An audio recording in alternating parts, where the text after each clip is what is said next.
morning. I hope everybody's having a great morning. I forgot to close a window, so let me do that really quickly while I'm doing my intro. I hope everyone's having a great day. Let's play some more Outward. So today I'm going solo. My buddy had other things to do today, so he couldn't come for the usual weekly co-op. So gonna do things on my own today. So I hope everybody enjoys it as much as the usual Outward stream. So last time that I played this character, I had my polearm, I cleared the bandit camp to the northwest, I believe. The one that has the cleaver halberd. So now we are gonna do a whole lot of maintenance of my gear right here, right now. My fishing harpoon is gone. So I'm gonna need to grab another one. The dark varnish, I'm gonna keep it. I'm gonna keep it, period. Because there's might be some stuff that I can kill with it later. Dry mushroom bar, I can put it over here. Might sell some food. Eggs. Yeah, I have a lot of stuff here. Seaweed. I'm gonna dump half of my seaweed stock here. So I have some more weight. So the plan is to do some other dungeons out here in Chersonese. And I think I have talk to all my other buddies here. So first things first, I want to deal with a particular area, which is to the south. The fortress that happens to be near the southern beach. For that, I should also make myself lighter. So time to sell some junk here. Instead of 3 eggs. Azure shrimp. I need more larva eggs. That's what I need to make these things cooked into something else. Ocean fricatse. I'll throw the meat stew into here. The star mushrooms as well. Turnip potage. The 3 iron spikes, yeah. The tiny aquamarine is gonna be usable for my adventures in the Trog area. And I think that's about it. I think I'm good on teas. I got mineral tea, some bitter spice tea, yeah.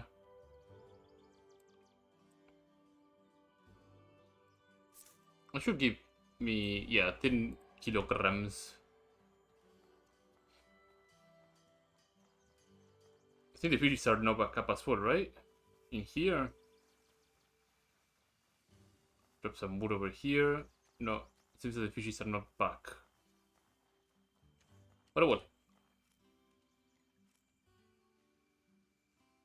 Did I buy the passives from Ito?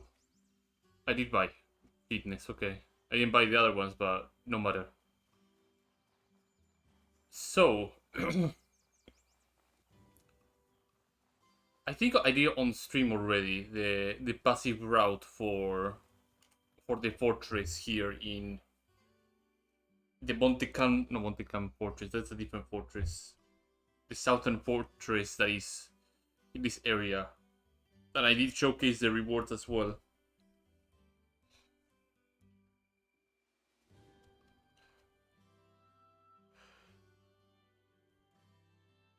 It should be a big problem to just murder everybody in there. Especially with my usage of discipline and rage potions if necessary.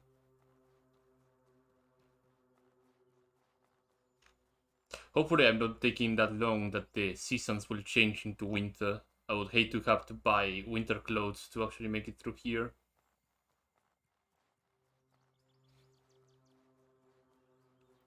So our objective is Ventavel Fortress, the fort, Cabal of Wind Tower to get the enchantment table, the totems that enchants up there, and then clear up this area and start heading towards the the Berg area in the Emerald Forest. Do a little bit of a quick stop there, kill some stuff, gather some materials, and then onwards on my journey. Get some palladium as well would help too.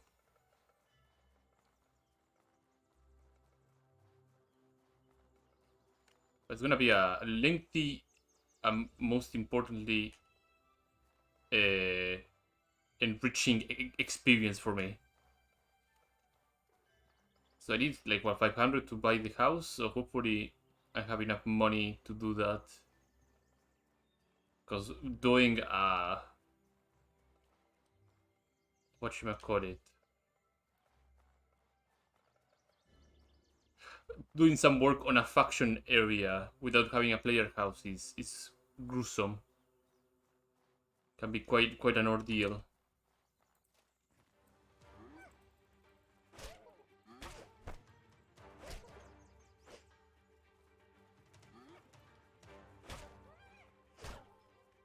Come on. Come on, come on, come on. Come on. I did read some more Outward 2 stuff. There's an article that was posted, I think yesterday or the day before yesterday. That was an interview with the creator of Outward and like talking about a lot of features of Outward 2 and what will have and what will not have. It was posted on Reddit. I'll have to find a link to it. We'll probably post it later on. But that article was quite good. I might end up making a video talking about that article as well. It's that good. It's that good. I think I went a bit part to the west. But no matter. Since I'm here, I might as well just keep an eye out for the mantises and get some more larva eggs. Oh, I forgot to repair my fishing harpoon. Alright, but there's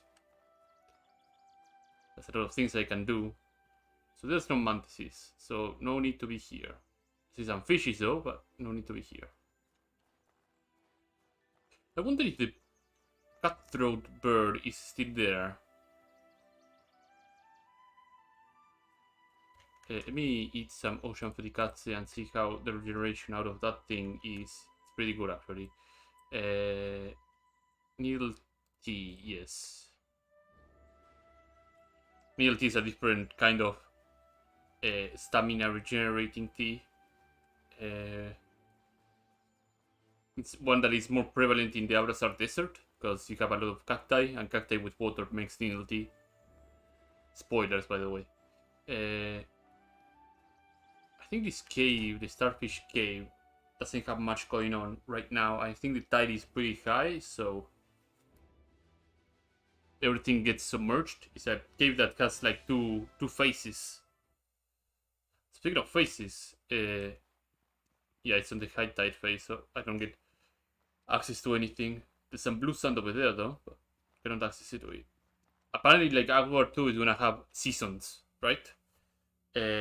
Outward 1 already has this sort of seasonal weather, but it doesn't have like 4 seasons like they want to implement. They have a light season and a more heavy season. For example, Chersonese has a natural neutral weather season, the sunny weather that you have right now, and then it has a very winter cold season where you have to wear like proper clothes to keep yourself warm. The same happens on Emerald Forest. Emerald Forest has a normal natural season and it has a spirit season, which makes it a bit more cold, and other things happen as well during that season. Outward 2 apparently will have like your normal standard human seasons, like a summer, winter, spring, autumn, and each will have their effects. Maybe or maybe not, they will not have their effects on merchants as well, like in terms of merchant prices and everything like that. And this comes tied to new items that they're gonna add. They're gonna add trade goods to merchants and cities, where you can buy a lot of particular materials that are unique to that area, and you can just pull them all together into your carry oxen, and you can then haul your oxen or your whatever whatever you have all the way back to another city further away, and you will be able to sell those items in a profit. Also, the cutthroat bear is still there. So, time to get serious. So, how schooled am I gonna get by this guy?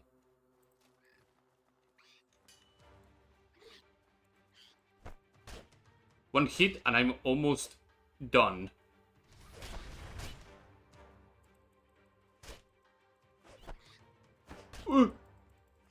Oh! Yeah, if I wasn't for this plate armor, I would have been a goner, but look at this. Look at all this shit. So profitable. Do I have salt? I don't. I have to pick up some salt water. Okay, for me, I have a lot of materials to get everything done and sorted. So let's get some wood here. Also, I'm afflicted by pain. So much pain. I think I can get over here. Put a campfire and get some salt water.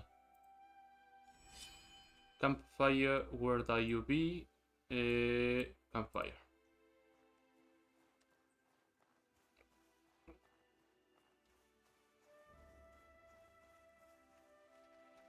Campfire, put this pot down. Light it up. From here I can turn all these bugs into teas and everything like that, which would be pretty good for me. Drink another one. Drink a mineral tea. I could convert some of these bugs into mineral and bitter spice teas. On the same time, it will also empty up one of the whatchamacallit, water pouches. Even though I could just manually empty it out. Perfect. So the recipe for alpha meat stew is this. No, alpha meat stew. Alpha meat jerky is this, and this, I believe. There we go. The proper usage of the alpha meat. And now I have a good amount of rage resource out of here. These ones will give me rage whenever I eat them. I'm overburdened. Let me facilitate some linen over here. Very low chances for me to actually be able to haul a lot of things out of the southern fortress. Very, very low chances. Oh, plus there's the guy with the tower shield that I always like to bully and then grab his tower shield and sell it. Another crab.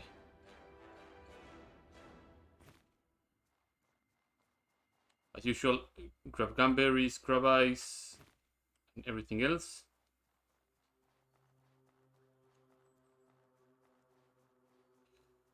More hyena action over here. Oh, he was busy fighting something else. Kick. And slap the crap out of it.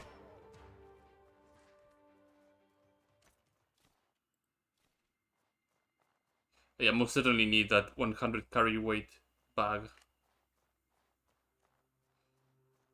I most certainly need it. Oh.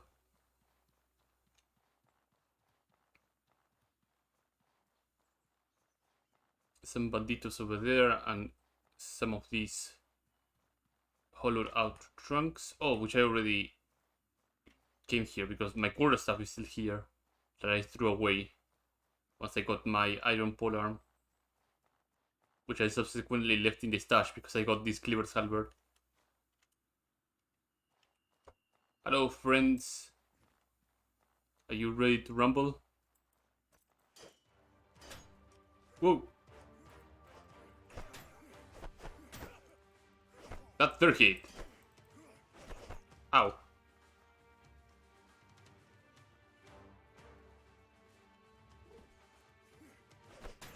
It's just straight hits with the polearm. And the other bandit has salt and some charging rations. Should be alright. Again, I'm not very well armored. I think I don't have like much in terms of protect. Yeah, I have just resistances to impact and physical resistance, but I don't have like proper armor. This is like maybe light armor, and I'm looking to be like heavier. So we'll see how that goes. Hopefully I can find a traveling merchant. That is what usually saves my potatoes when it comes to carry weight. Just finding a traveling merchant nearby and just being able to upload everything at him.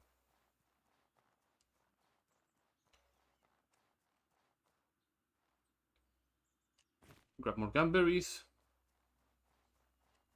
Take a sip of water too. Get a health regeneration. No, health regeneration. Stamina regeneration going. This is a safe area to sleep if I need to. So the shield, the tower shield guy should be around. Which I should fight him almost immediately with a extra set of goodies here with the rags.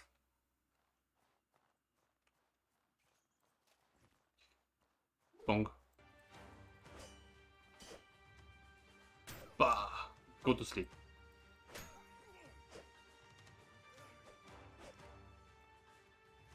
Swing, swing, swing. Die. Always like the triple or the quadruple slice when the enemies do it, and then you just slap them on the back. In a good old tap in the back. And they go to sleep forever. That is wood spikes. Let's see if I can find anything else of importance here. Oh, probably I did kill the tower shield guy. That is unlikely, actually. No, he's there. He's approaching the mantis. I could probably get them to fight each other, and that would come to my advantage.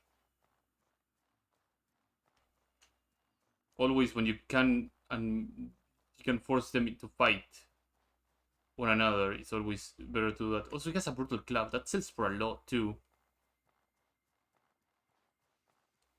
So here's what I'm gonna do. I'm gonna call the attention of the mantis. It's gonna very quickly spot me. He spotted me.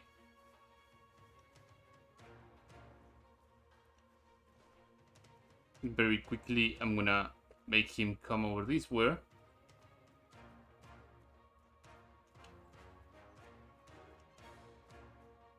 They don't really leash, so I can keep them kited the entire time. I'm gonna call the attention of the bandit over here.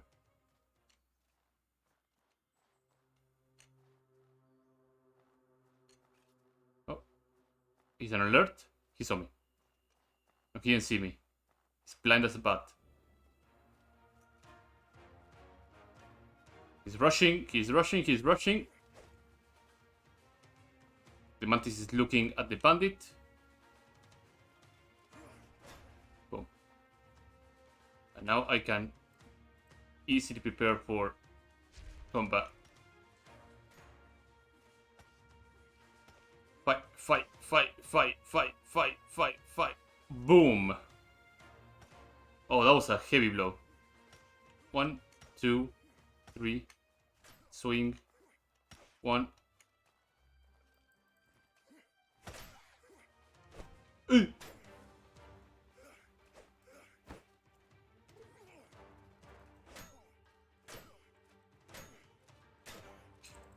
Just keep swinging. There you go. I could have defeated each of them separately, absolutely. Is that fun? Not really. Larva eggs. Kiting, oh no. And he has the tower shield and Oh, this small sapphire too. How much backspace I have? I think I can move some stuff. I may be able to call us all the way back to Cierzo. Probably. Probably I might be able to do that. Let me see. Oh, can I fit something else up? I have to switch a lot of things to my pouch. So restrictive. So restrictive. I think that should be good enough to, yeah, to do a light strut all the way back.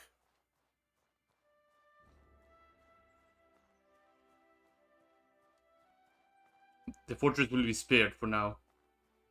I got bigger fishes to fry. I need some health recovery. My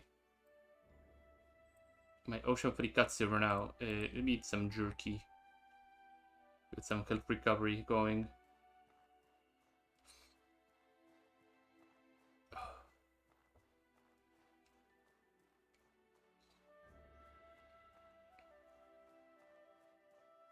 It's not hyena over there. Maybe I can get some more bread bones to turn another weapon into a fang weapon.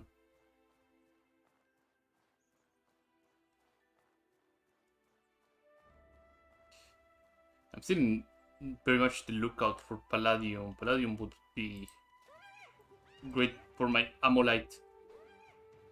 I missed the kick.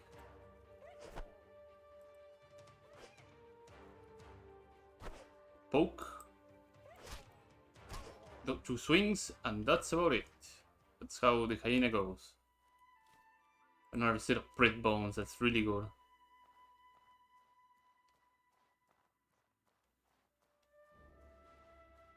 Yeah, we're heading back home. We came down all the way here to just return back to Cierzo. That's the nature of this game. Sometimes plans change very, very quickly.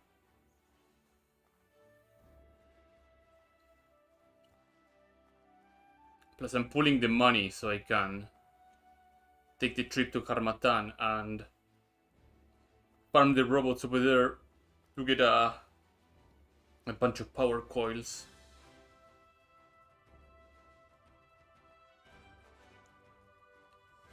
This is a good idea, two of them for the room in the northern bandit camp. I need more regeneration here. Drink some bitter spice tea to cure all that burnt stamina.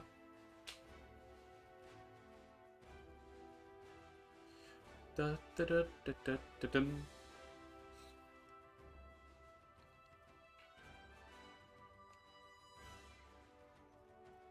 Da, da, da, da, da, da, da, da, da, da, da, dum.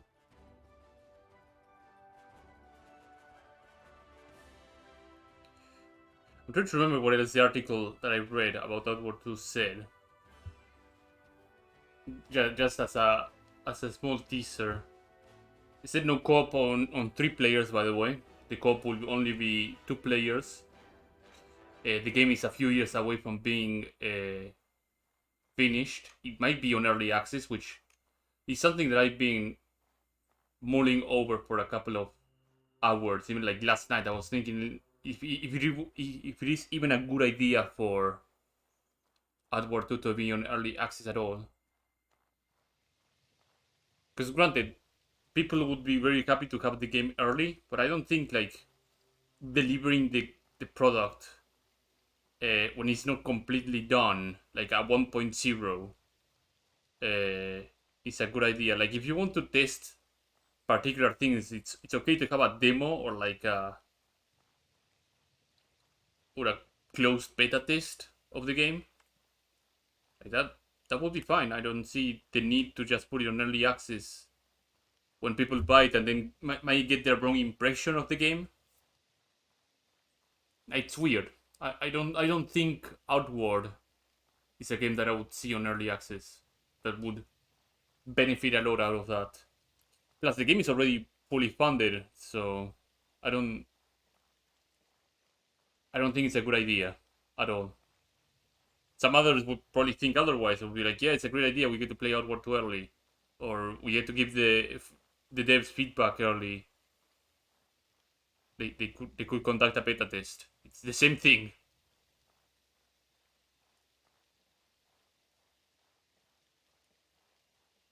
But we'll see. We'll see how this goes.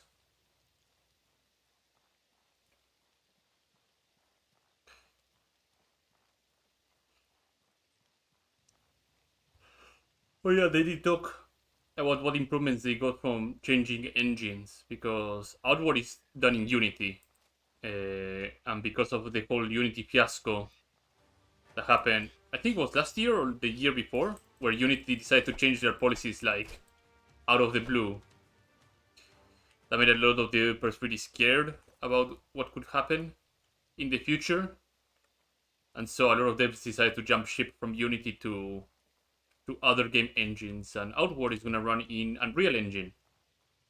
And Unreal Engine is a bit more polished and has a lot of support for things that Outward was deeply in need of, like lighting,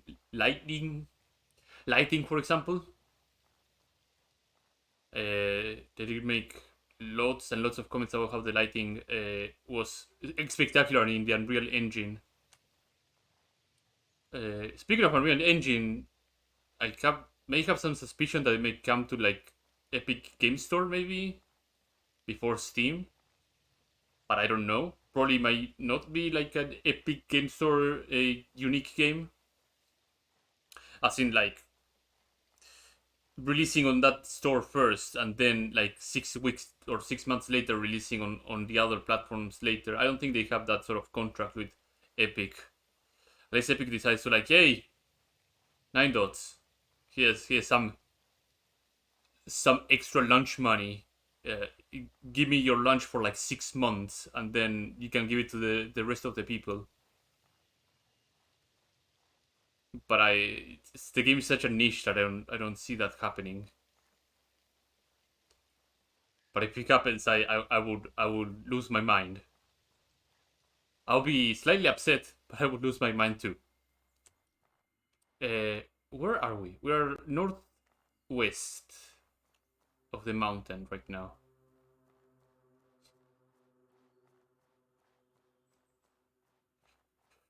Also, oh, I see where I am. I think I am over here. I think I overshot the area that I need to go. The game has also got a lot of feedback from the game and the DLCs as well. Like for example, they took into heart the fact that the world seems a little bit dead, not like alive when you're out here. You will see like an enemy or a beast every so often, and the bandits would act more like beasts than natural humans. So they took it to heart, and they will probably add more encounters and more events that are like maybe neutral or non-hostile for the player to explore and interact with, which is great. I'm all down for that. Trading merchants as well would be an example, which we already have, but they're like pretty rare out here. Unless you know specifically which are the spawn points of those merchants. You're gonna sometimes see them, and sometimes you don't see them at all. But they're pretty good. I would be okay to see like actual traveling merchants that go up and down the roads with like their proper escort guard. That would give more life to the world itself as well. And if it is down to you to like assault those caravans and steal their goodies, supporting a more bandit-like playstyle. Yeah, it was over here, as I suspected. I need some stamina regeneration. Some Tartarine over here will help me with this ordeal. Some bitter spice tea to alleviate my back size as well. Oh, Mantis. Wait. You're gonna do your splash? Boom. Oh, the kick landed. Bang. Bang. Bang. Bang. The impact damage is so huge that this Mantis doesn't get a chance to do his junk. Bah! The last slap.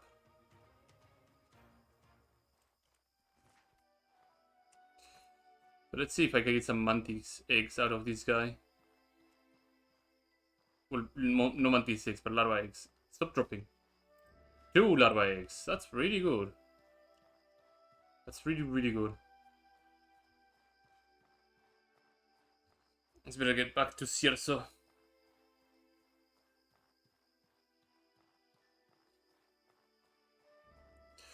I did notice... oh yeah, right.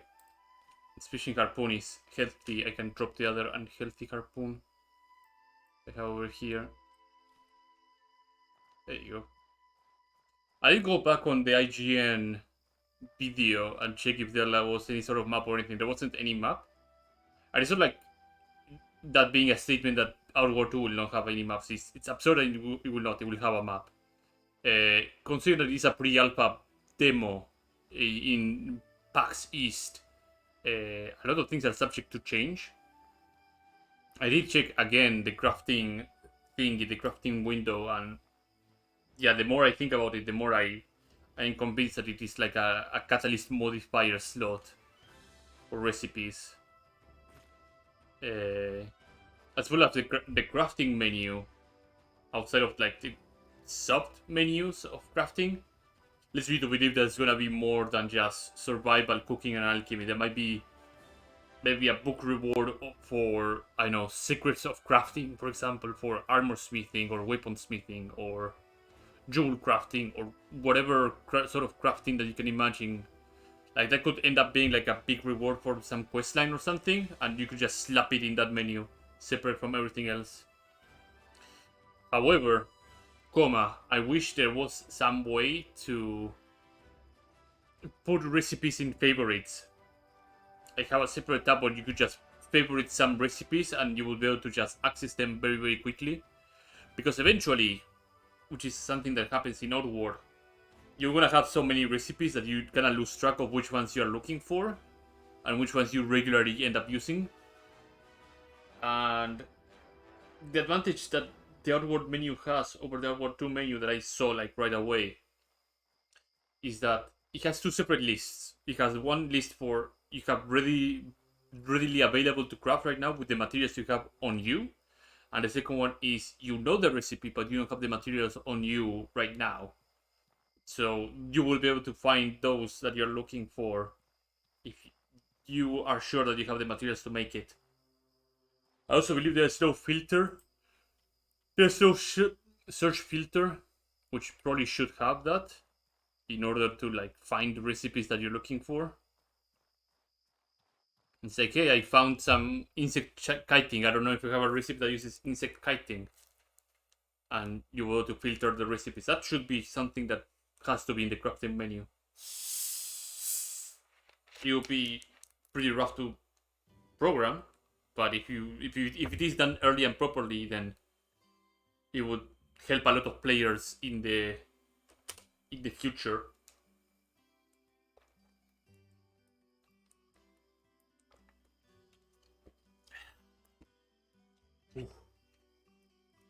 Ooh. I need a drink of water.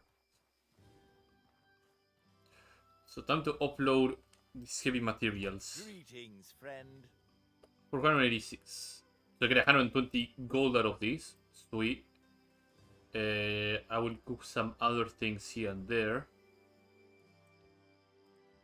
So let me put that down. Now I'm able to run. How much blue sand do I think I sold all my blue sand actually. Like the doofus I am.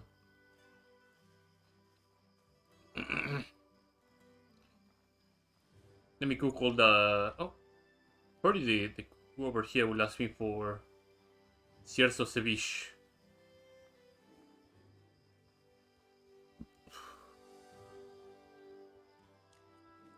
Can I help you? Curious. Nope. No, he does not. I have punk weapons to make too. And some other cooking I can make.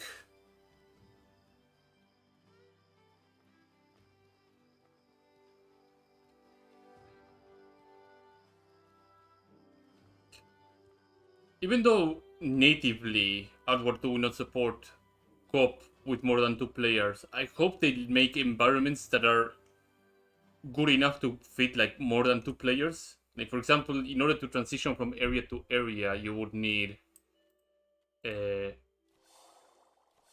making all these ocean free cuts. Soothing tea, cranberry jam as usual. Cierzo ceviche. There you go. Oh, a lot of things to sell now. For example, transition from one area to another area, both players have to be like clicking on that transition area door in order to actually go through. And I believe they should make those areas a little bit bigger so that you're able to fit more players to do that sort of thing. I think this is the recipe, right? Yeah. I'm gonna set up this ocean and other things here to make a bit of a profit. The raw meat, I think I would sell it too. I think I have enough things to go. The blood mushroom, however, will go over here with the bird egg. Sure, I'll put the star mushrooms here too. Why not? And bread bones as well. These gems, I'm gonna keep them with me, and time to sell some junk. So I remember some other YouTube video, people trying to do like 8-man outward, for example, and being able to transition through the back door would be impossible. Where the front door they could barely make it through. So it turns a lot of areas like an almost impossibility to cross with more than 2 players. So I hope the transition areas from one zone to another are bigger to accommodate for those cases. You know what? I'm gonna get rid of the shrimps. They're a lot of money, so. And these things will rot eventually, so I better get rid of a lot of this stuff. The hides as well. And with that, I think I have enough space for all of these. Confirm. Oh, I'm so light right now.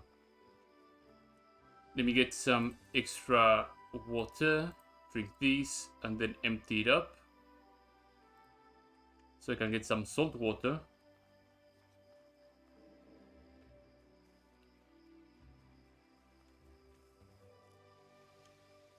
Oh, pouch overweight. No matter.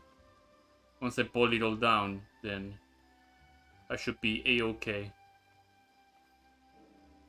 So how is the condition of my liver? Not so hot.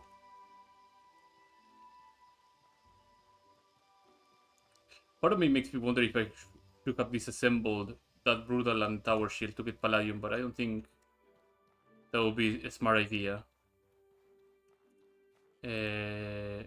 Cook all this stuff down to get some salt. And with that, I can deposit all this salt over here. How am I doing with bandages? Oh, I'm doing great with bandages. Move the fishing harpoon over here and keep the bandages and keep that here. Okay. Time to snooze. Repair a bit, sleep a bit, repair a bit, sleep a bit. There you go. So now this time we properly go to that fortress and clear it up. We have enough space to carry all the good materials. Just in case some palladium drops, I'm gonna carry my ammonite. And carry my ammonite with me. So I can make some upgrades on the field.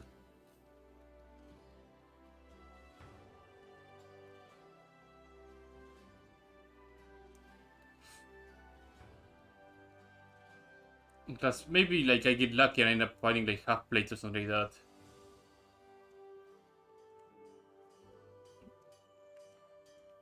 But yeah, I'm pretty excited with Outward 2. I do hope like a lot of this feedback that is provided to the devs and like ideas and things like that end up coming to fruition. Again, the game is a few years away, so things can change dramatically.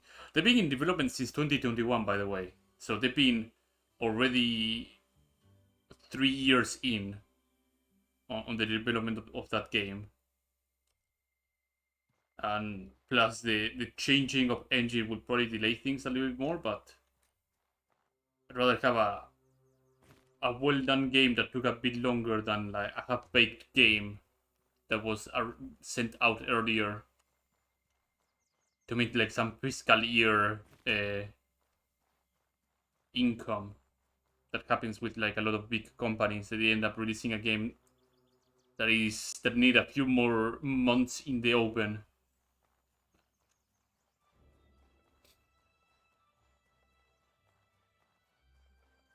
I don't know, like what else I would add on Outward 2 in terms of like weaponry, for example.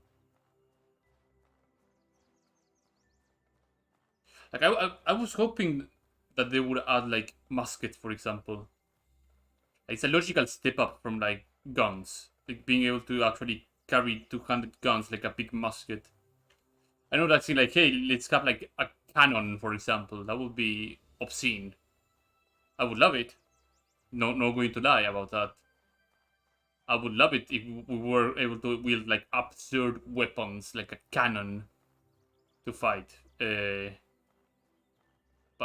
I'm okay with a musket. Like a musket would be a good upgrade for the usual handgun. What else?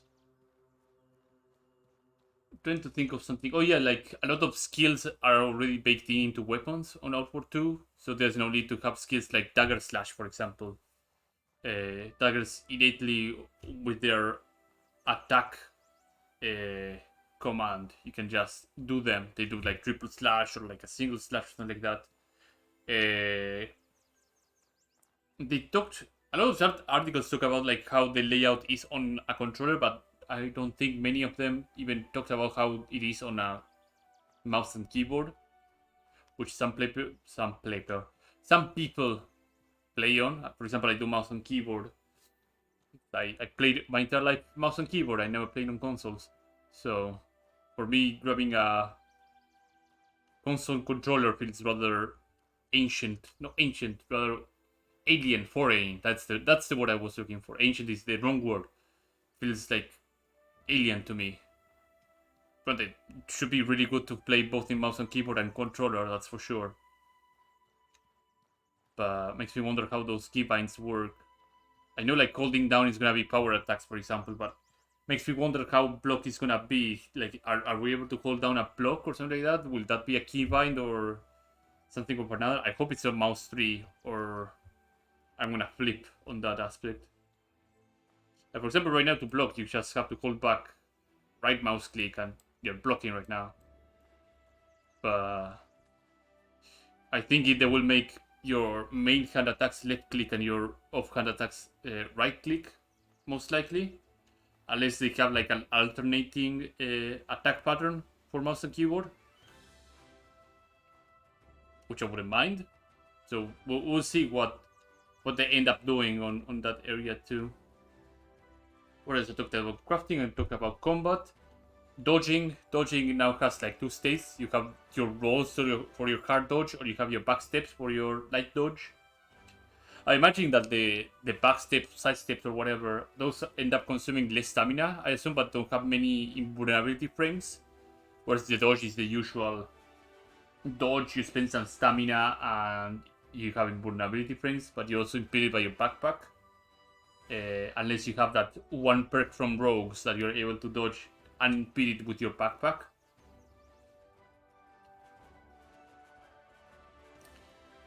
Speaking of rogues, I hope we get more trapping stuff. I know they're gonna improve stealth and make it more evident when you are in stealth. Like, stealth works in Outward, according to Guillermo. That was the one being interviewed in the article. Which sounds alright, but there's no like real tell if you're like actually stealth or not. And they're gonna make huge leaps of improvements on that to make sure to let the player know, hey, you are stealth and the guy doesn't see you. What other things they ended up talking about? At this point, that like I feels like there's no much of a need to make the video because I probably talked a lot about it. But I think at some point, if I have the time to go and do it, I would probably do it. Sweep and good night. Poke. Another rainy season. Eat the mushroom bar. Grab the salt. Okay. So now we are in Bendable Fortress.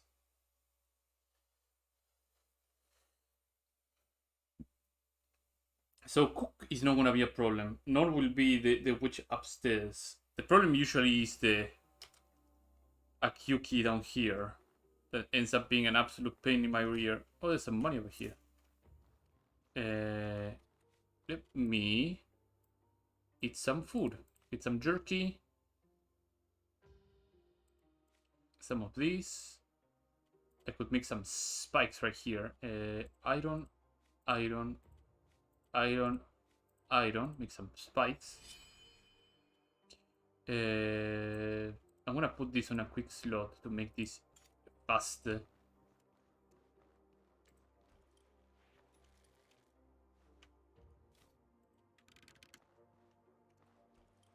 Because those guards will become active once Crook is dead. So I want to make my life easier.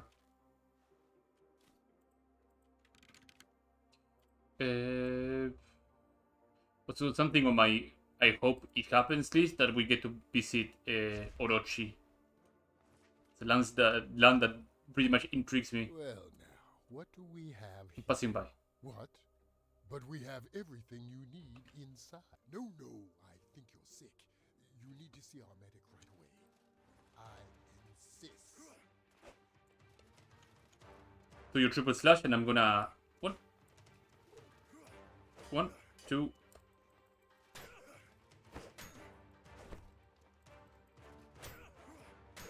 Oh god.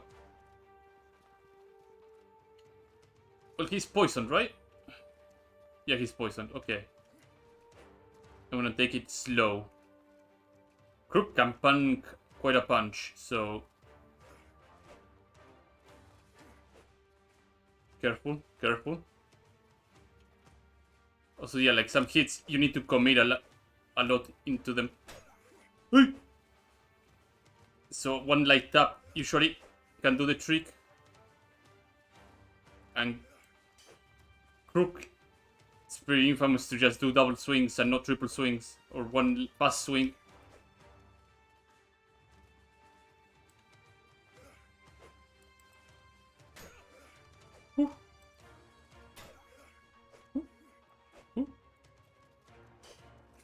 Nice. And there comes the reinforcements. Back. There you go. Okay. That went really well. Okay, just play it very, very safe and things will go my way the entire time.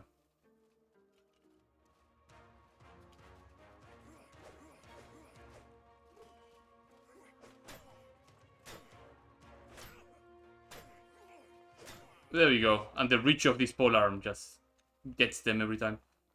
Where is my backpack? Over here. Okay, time to loot these goonies over here. 2 health potions. Bendable prison key and the normal key, the looter mask. Grab all these health potions. I don't think I can upgrade the machete. Some linen. I hear some footsteps. I think the guys downstairs became rather active. Yeah, impact is gonna make my life a bit harder. I'll drop the machete and disassemble this bandit mask. I think I get palladium, right?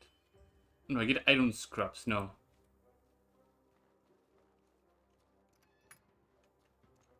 So, south east, if I remember correctly, right? Or was it northeast? I have to check back on that prison thingy. Simple tent. Oh my god. Thank you. Goodbye bedroll. Some turnip potage. So now we have to play very, very carefully.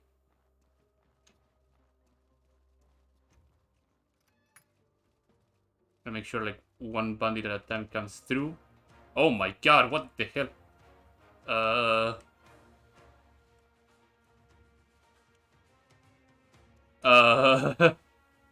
uh, that's a lot of you. Oh, they're avoiding the. I have a plan. I have an idea and a plan. I have a plan, and it would be really, really stupid if it works.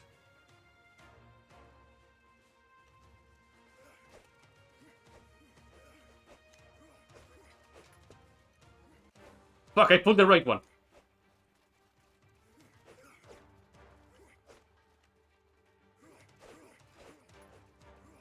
Who? Well, that's a fast drop. Who?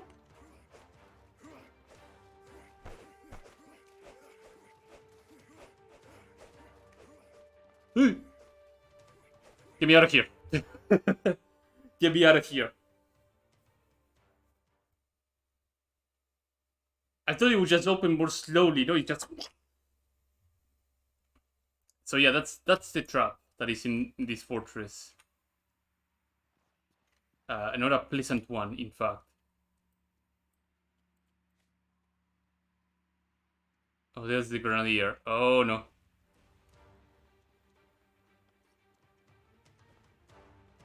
So let's not drop my backpack over there.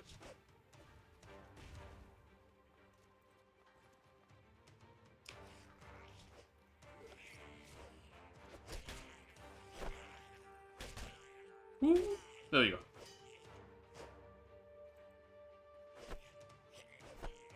Ooh.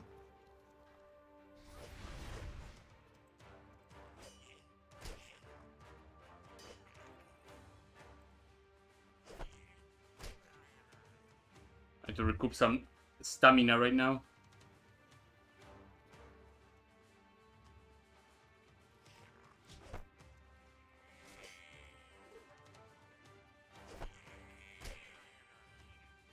Bang, bang, bang, bang, bang. Dead. Trogknight. Trogdolite Knight. What do you have? Iron scraps. That's not terrible. What else do we have here? Trog chest. An ask for greater healing potion. That's not bad. It's grenadier. Some oil and some star mushroom.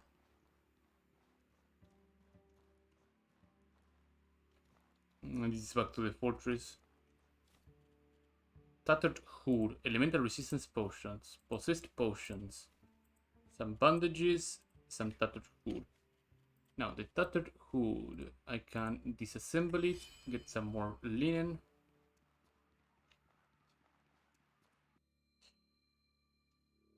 I did mention that I hope the enchants end up being on their own crafting book as well, instead of filling up inventory space.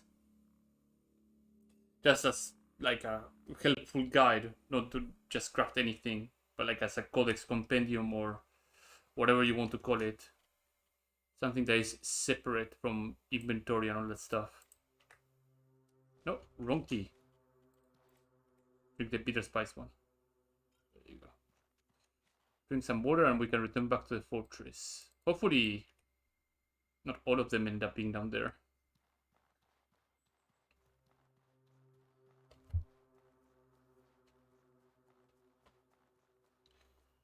That was a very hot mess of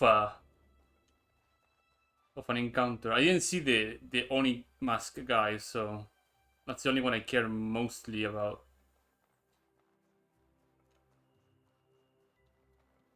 Because he will be the big money maker.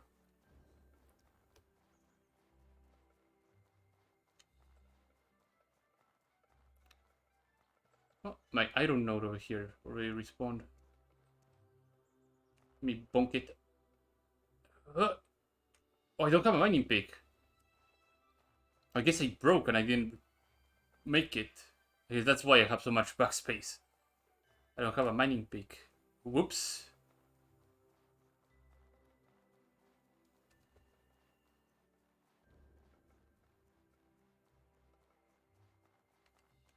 Did I loot everything? Yeah, arrows. Bendable fortress.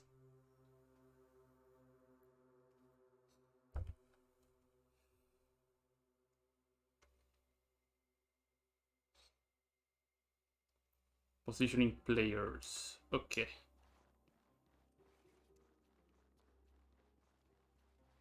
So in it closes you. Oh. Well, that sucks.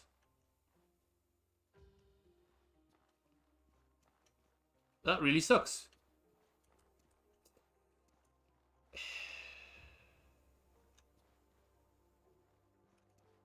And this will close eventually when the place resets. Oh, that sucks. Oh, the guy went back up here. So that was completely worthless to do.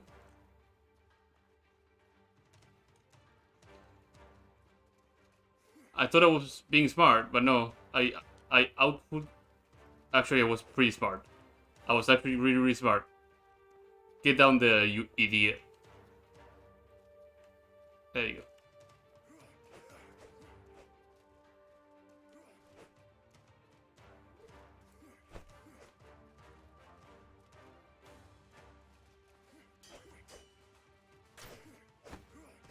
Oh my god. Okay, so I'll have to put them in the hole. Woo! Yes, rush to your deaths. Well, not deaths actually, but like... There you go. Good job, lads. Great to work, to team. Drink some mineral tea over here.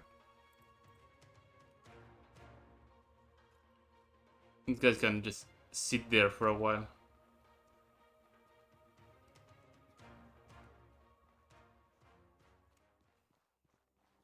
Oh, there's mighty pixie here, aren't there? Or no? Wait. Oh, it's the river water. Is there something you need? There's mining pigs here. And I can sell junk that I don't need. Like this thing, for example. But this guy buys it for 30. When he usually sells for 60. Yeah, this guy price gouges you pretty... Yeah, price gouges you pretty badly.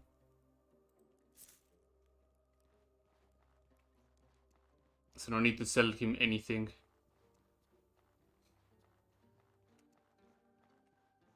So that was everybody in this fortress, except from like beyond this gate over here. Makeshift torch, maces, stability potion, but armor, frag bomb, poison rag, yeah. There's nothing in this chest for sure. Yeah. So let's go like drink here. And we're gonna do is I'm gonna put some blunt material on the trap here. I think I can put an iron mace to make a blunt. Yeah, Bogion, high impact and confusion. Let me eat my alpha jerky.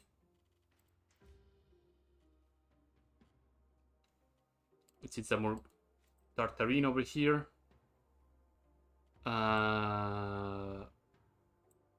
Make sure we have all my stamina ready. Let's put some poison into this beauty.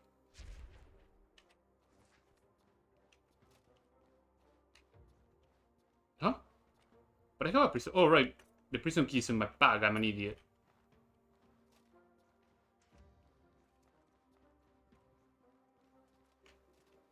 Oh, he was there. He was right there waiting for me.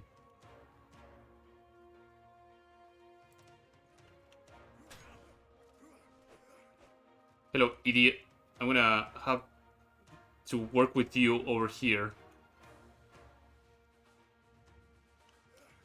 Whoop! Alright, I don't have the key, so I'm gonna pull up the gate.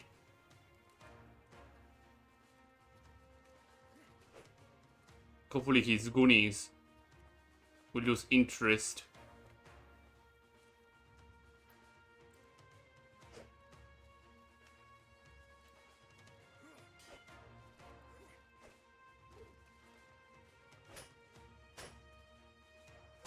Boom.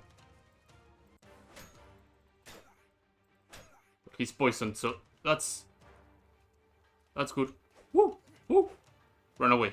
Run south. Let the poison do its work.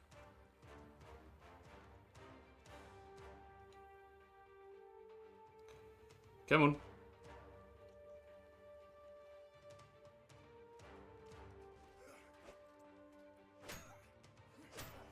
That impact damage, Jesus. 2, 3, 4. Bah. Ow.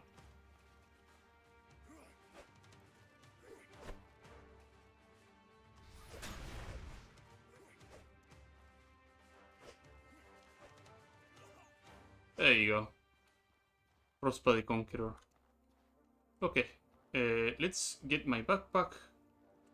Check on the other goodies that are around everywhere. Why is my bag so full?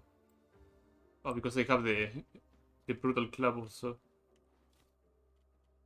Crimson Shield is the big item from here. The big thick item. The other goonies, I'm gonna deal with them shortly. Bandages.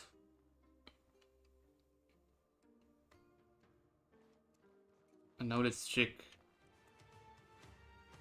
Oh, there's a red trap here.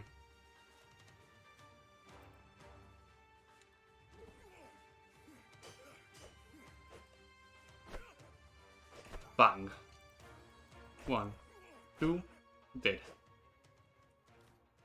Some jerky. Yeah, let's eat some jerky from this guy. Grab some linen.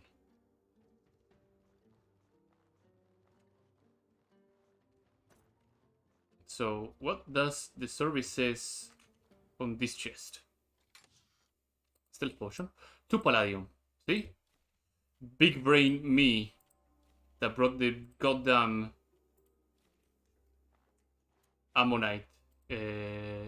Move to bag, move to bag. So this is the ammonite recipe for the helmet, which I assume is the same thing for the boots. Yep. Yep. I could have upgraded my chest piece to be fair too, but I think getting these two things up and about is better for me right now. Now this is something. This is something. I need 2 more pieces of palladium though. What can I move? Or why can I just drop? I think I can drop to the recurve bow. Let's see, have 1 more bandit lord to go. Iron Warhammer and Rich Hat. Really doesn't care. Doesn't matter much about that. I think that boat over here might be the one that is tied to the southern ruins in the area. At least I believe it is. The one that has the ghost pirate guy going on there.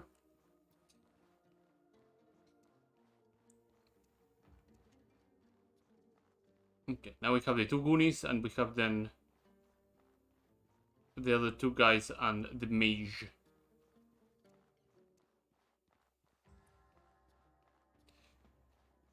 So, oh, I think I can afford using some rag that I have here. The fire rag should do the trick.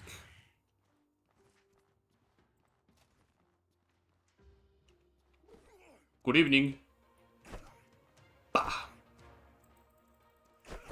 Long, wide sweeps. of doom.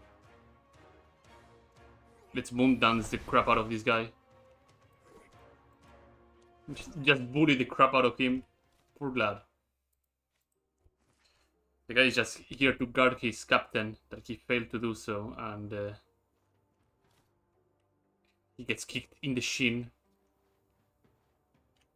Bandit archer, tripwire, and iron spikes. Yeah, I'll make use of that.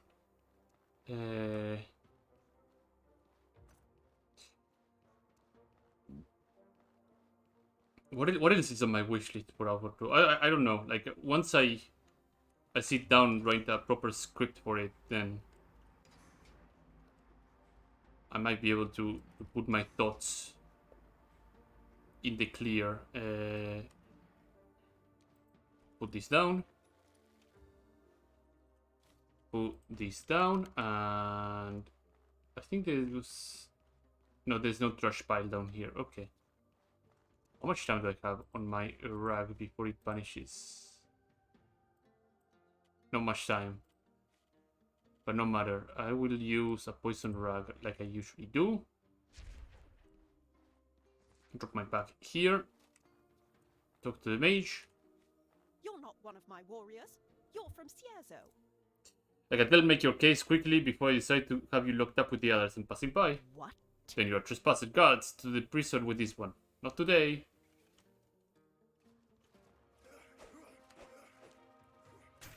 Ow.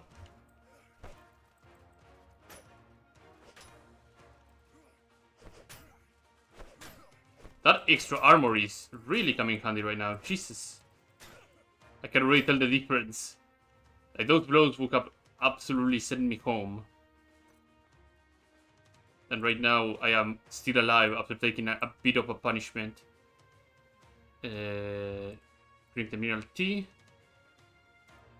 I'm gonna put this one on my quick slot. Want to give that mage a... Never mind, I'm gonna fat finger the entire thing and fuck it up. Hey! Oh god, that's the low damage.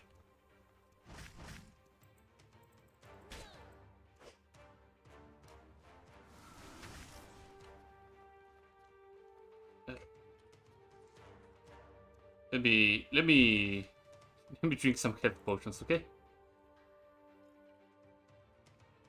That was really bad. Holy crap.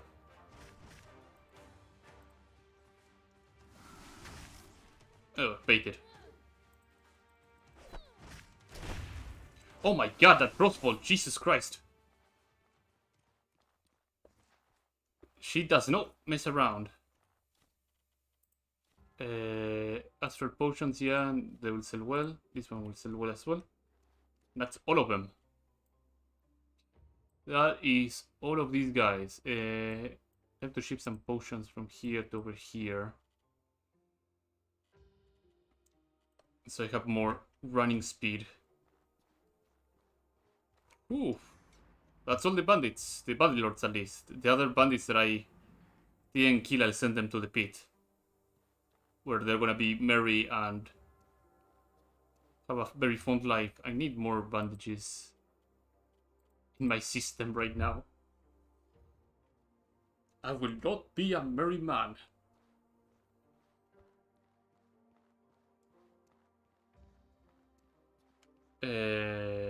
Yeah, the other bandits are having a nice party down here. Look at them. They're so happy to be there. Let's get back to Cierzo and reap my rewards.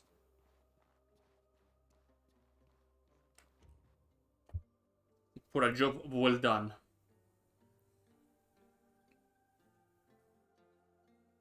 Plus I will gain access to the legacy chest, so if I need to offload anything to another character, I can begin doing so right now. Maybe if I get another brutal cleaver, I can send it over, but I think I have other plans for what I want to ship over. Other more intricate plans.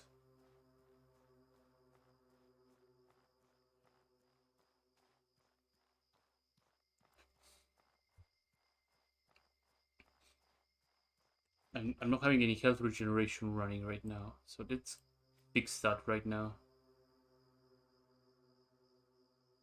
I think the potato feu pirate will give me a lot more than that, yeah.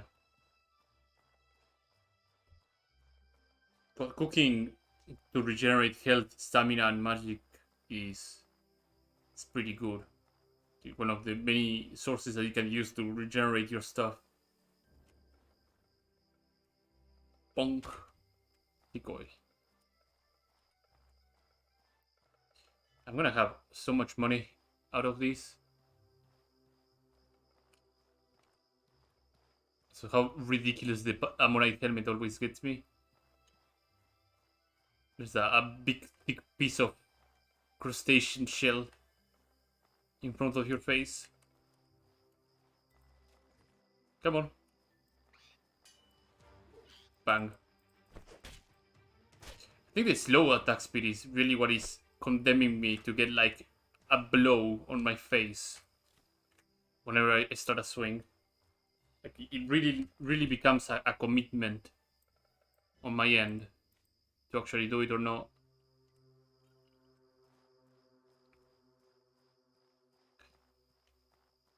I will not be a merry man.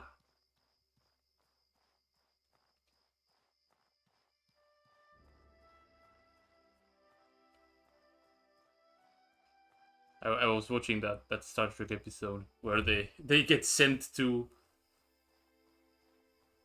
the history of Robin Hood, or rather the story of Robin Hood, and Worf just starts screaming, "I shall not be a merry man. I shall not be a fool of Q." Say okay. And they watching the other actors just trying to not lose their minds and start laughing whenever like Michael Dorn does something. It's pretty good. The delivery of those lines just gets me. It's so good. It's something that I end up doing, like watching some Star Trek episodes every so often. Like between games, it's like I don't feel like playing anything. Let's watch some Star Trek and just watch like 1 or 2 episodes and then be like, yeah, I'm satisfied, and then I go to sleep because that's what became my ritual so far. Like on the last hours of the night, I just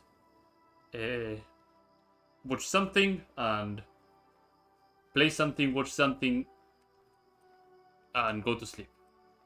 That's about it. Maybe after eating something.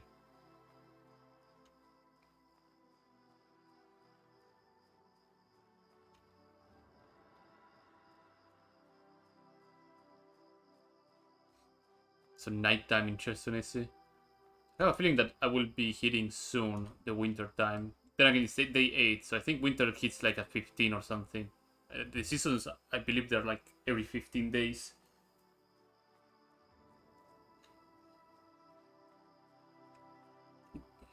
So hopefully I have enough time to do what I want to do.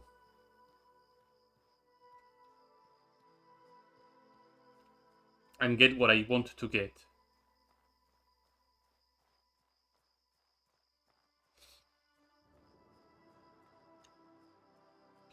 But I'll have to save up for some hot weather gear too. Because I'm gonna need it. I know it's easy to get it here in Cierzo. Maybe in Berg they sell like some proper hot weather gear. Considering how close they are from the Abrasar Desert, it would make sense to me to put some gear like that over there. Also, I'm very overburdened because I carry my money, right? Yeah, I'm carrying 3 kilograms of silver on me. How far am I? Not that far.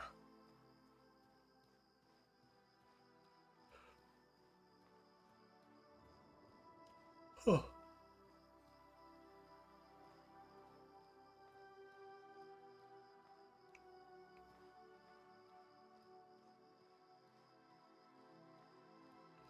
Da, da, da.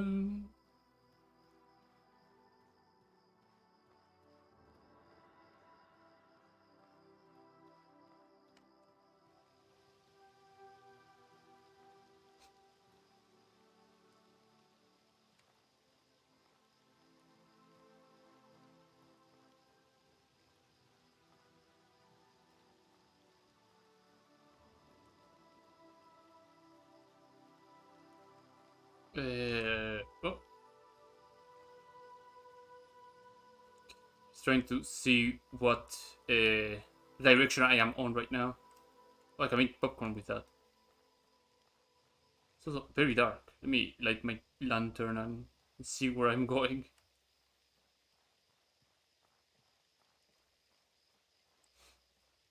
So I don't want to overshoot it again and end up on the bandit bridge.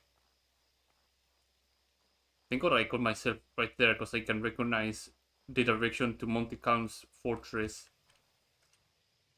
Because it would have been very awkward to just start running and then like hit the usual bridge trap and just take the bleeding. Go, those traps are nasty.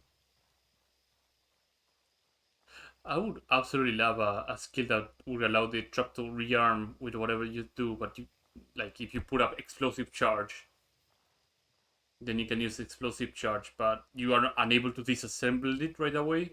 Not right away, like at all. Like a very sticky trap, but you can also trigger it as enemies. So like a double-edged thing.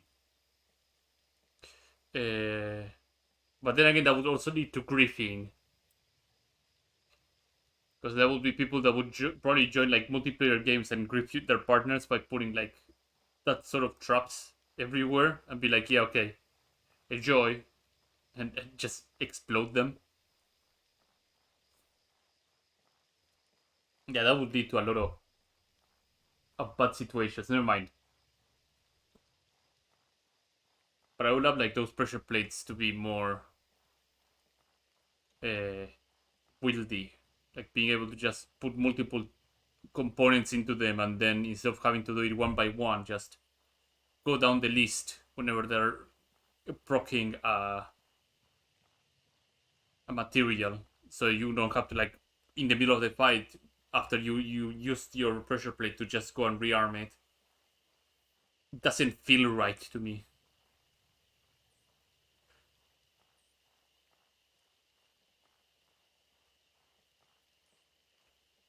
Granted, it would also probably lead into a gameplay that you just loop the enemy over and over on top of a pressure plate to trigger it, which on its own should be fine, right? Like I don't see it would be like such a big deal.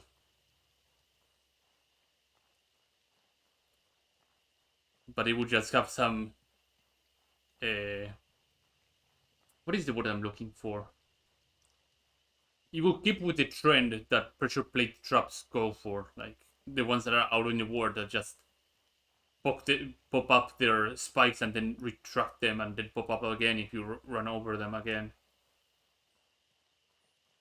The consistency, that is the word I was looking for. The consistency of these sort of traps. Also like lead to like a very clear separation between pressure plates and trip wires, even though like there's things that you cannot put on trip wires that you can put on pressure plates and vice versa. I don't know, I'm just throwing things out there, and if any sort of feedback or ideas help, then I'm more happy rather than just keep them to my own.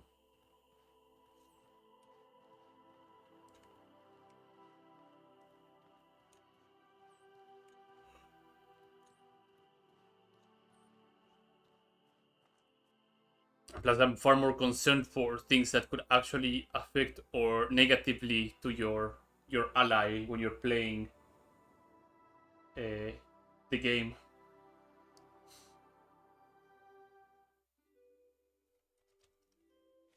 Need something? How are you? My thanks. Tell me that when the broadcast got a lot quieter. I don't think it's about the disaster we have hit. On behalf of Chesto, thank you. This is for you. They gave me some great potions and a town key, which I will promptly use in a minute once I have enough space to run about. Greetings, I friend. want to buy something. Great assault potions that I'm not gonna use. Healing potion, I'm gonna keep it. Possessed potions, no. Elemental resistance potions, I'm gonna keep them. Arcane robe, I can find more of them. Crimson shield is unique. It's a very unique shield. So I'll put it on my whatchamacallit. Stash. I always keep it. I always keep it. Okay, that should be good. Lantern is about to expire too, so let's get to this. Let's also repair. What can I do for you? All right. I think this 50 silver should be Alright. okay. No thanks. Well, bye. Goodbye.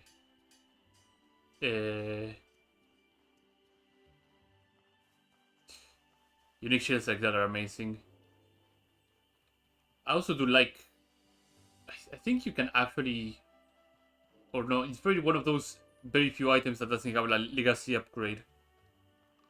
I believe it doesn't have any sort of legacy upgrade.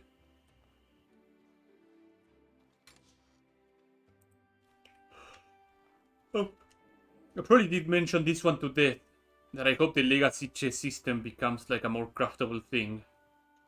Well, for example, in this game, if it has 4 slots and this is in a window, it usually is a crafting window, and the legacy chest, in my opinion, should have more of those secrets. Like, maybe, for example, some people don't know. If you put a common mushroom on the legacy chest, on any of the slots for the legacy chest, and you create a character with that legacy, it will be turned into a trog. And you play as a trog, and the trogs have unique things going on for them. I wish the game had more of that stuff. Like, for example, if you... Let's say to throw names, you have the head of Elat, the heart of... What is the name of the Queen of Levant? The heart of the Queen of Levant, the arms of the Crimson Queen, and the legs of some demonic entity, and you put them each on a legacy chest. If you make a character with a legacy, it ends up being like a hard mode version of that word, for example, or something like that. Like, I would love modifiers to the game world that could only get applied to the legacy system. I think that would be amazing. Or maybe even stumbling upon some of them, like by accident. Half-plate helmet, hack and might, and spiritual varnish. All those things are really, really good. I'm gonna keep all of them. Save the hack and might. The hack and might, I'm gonna sell it. Can I drop down here without dying?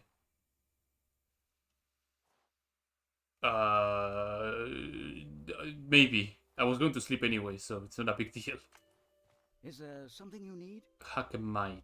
Hack and might. Yeah, it sells for a lot.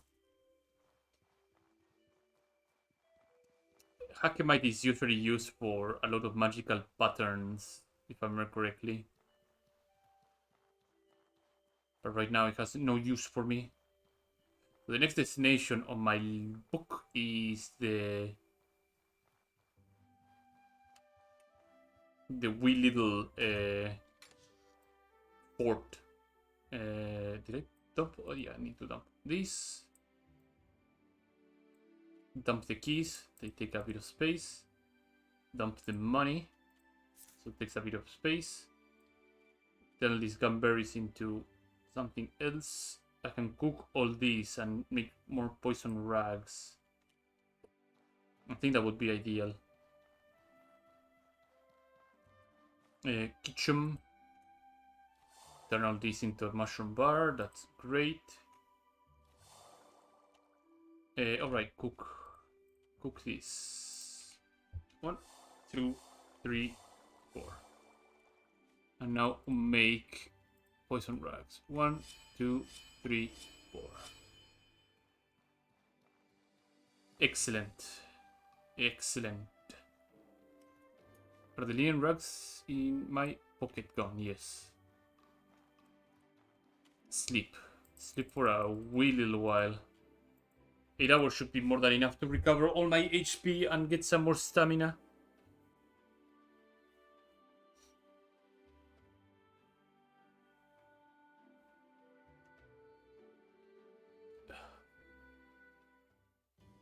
Positioning players. Continue. There we go. Keeping the ammonite in case I find some more palladium. I think that's good enough. Let's go and get that fortress going.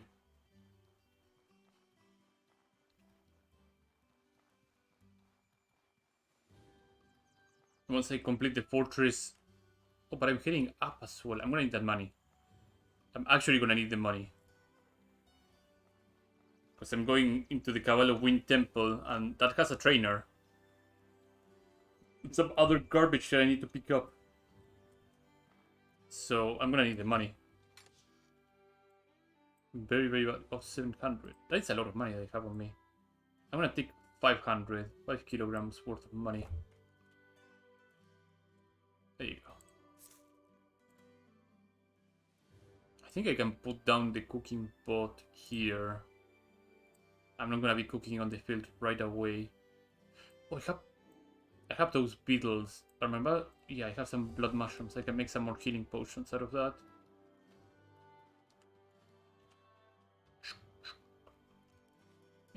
I think if I add a fern, I make something out of that. Let me see. Like life potion plus a fern, and I get I cannot be 100% certain about this, but I think I am certain that is the case. Health potion and a fern. Yeah. Yeah. I remembered just now. I remembered. These ones will go here. Mushroom bars go here. Jerky goes in here. The jam goes in here. Travel rations go in here too. Blood mushrooms go in here. This, and this goes in here too. That is a lot of weight off my shoulders.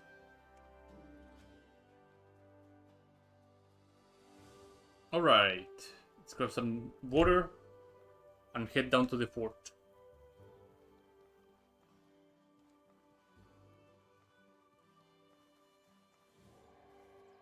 $500 silver. I could turn it all into gold bars, which probably would be a far better idea than just carrying it raw like this.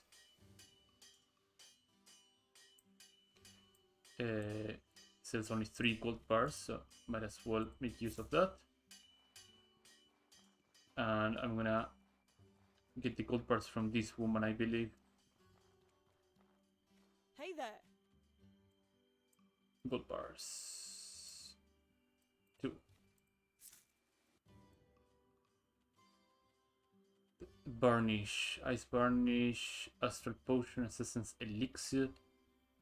I'm bound to find better things out there for sure.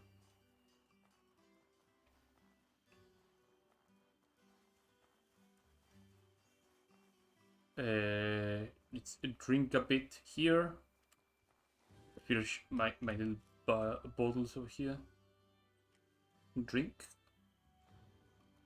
And I'm gonna talk to Yasan right away, since I'm already here, to move on with the story. I take it I've got one little fishing barge to my name. He's going to the Kingdom of Levant. Going for your dreams. I will chase the Levantine dream and not in 1,000. Yeah, if he doesn't want, I want out of this place too. Yeah. But if you plan to make the journey to Levant completely on foot, going southeast, then go to the America Forest, and then south, go to the desert. And then go. Desert, I'll be waiting for you. There's somebody else that I need to talk before I skedoodle out of here. And that's good little Roland over here. Roland, if you talk to him like twice, he will be like, okay, here's some stuff for your journey. And he deeply apologizes for like fucking up. This is awful.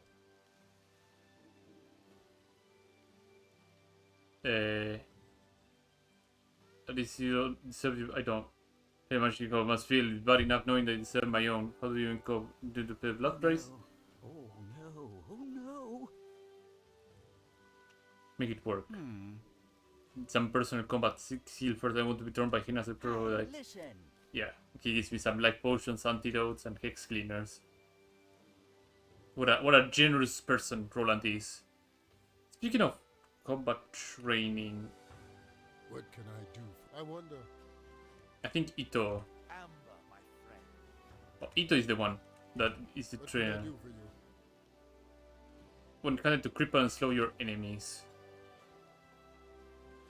Yeah, a lot of trainers that are not like full-on talents, talents, skill trainers. They're not like masters of their,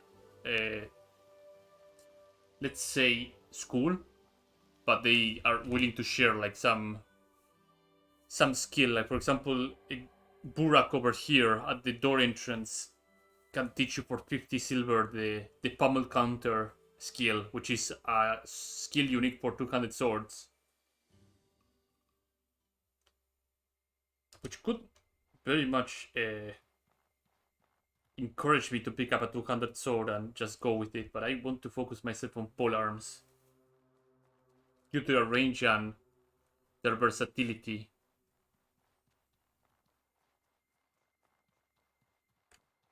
Hello, little board. Kick once and measure once. Bang. Perish.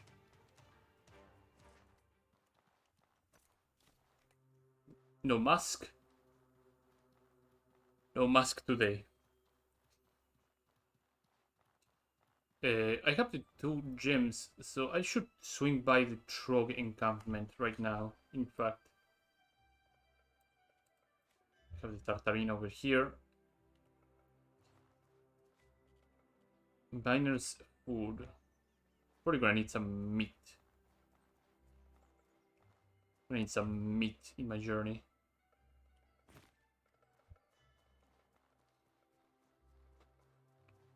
It's fine. I should be a-okay. Nothing to worry about.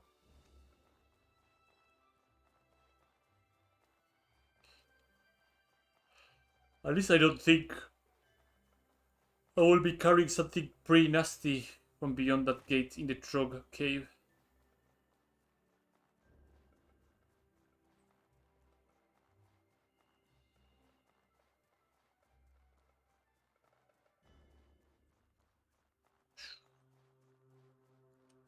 In here, into the blister burrow.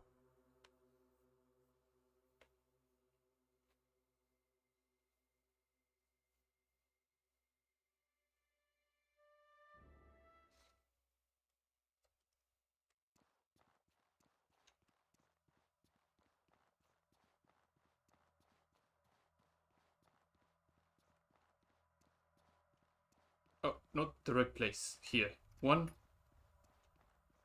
and 2.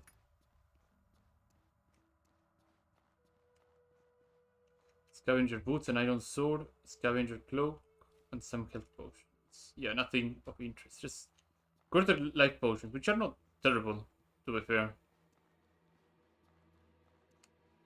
Let me shut off the lantern so it doesn't expire. And now we can head towards the fortress. This also means a lot of these gems are gonna be sold. Kinda. Well, I'm not after that one shield that requires like almost every gem in the game.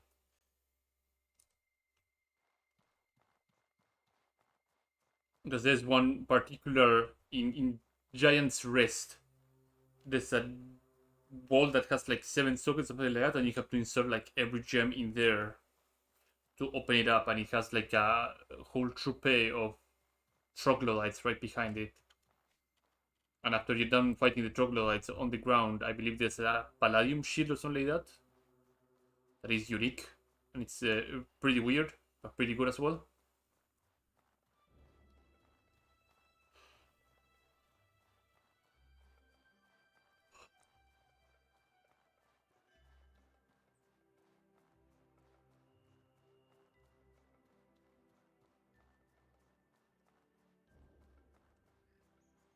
We're gonna kill this little bird here.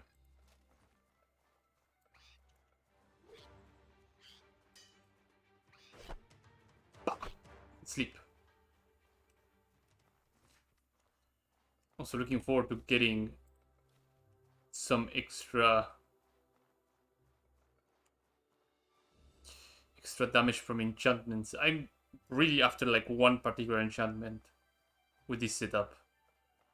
A lot of people may already know which one I'm talking about, but I will just leave it as a hint. It only works on the Cleaver Halberd I believe, Blooded Cleaver, which is the legacy upgrade of this one, and the Sagri Saw. So if you know your enchantment fu and you know which ones fit those 3 weapons in particular, then you should be well aware of what I'm going for with this. But it's gonna be quite brutal. I think it works exceptionally well with the Bloody Cleaver or the legacy upgrade of this halberd, because of the nature of how the halberd itself gains extreme bleeding as a consequence of going through the legacy system. Extreme bleeding, by the way, is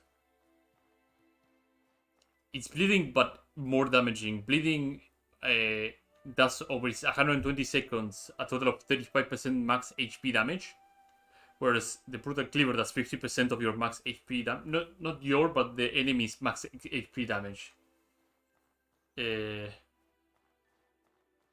So you can realistically put somebody on 50% and then proc extra bleeding. And that guy is dead. After the duration has run its course, unless he heals up, he's dead. So makes for quite interesting set of gameplay. And the enchant that I'm going for, what it's gonna do, is gonna make that road, or rather that race, to 50% quicker, because it adds more damage to everything that I do. So it'll be quite an exciting time to be alive. That usually means corruption, but we're gonna go to the Immaculate Cave. What we're gonna do right now is to meet the Immaculate for the first time.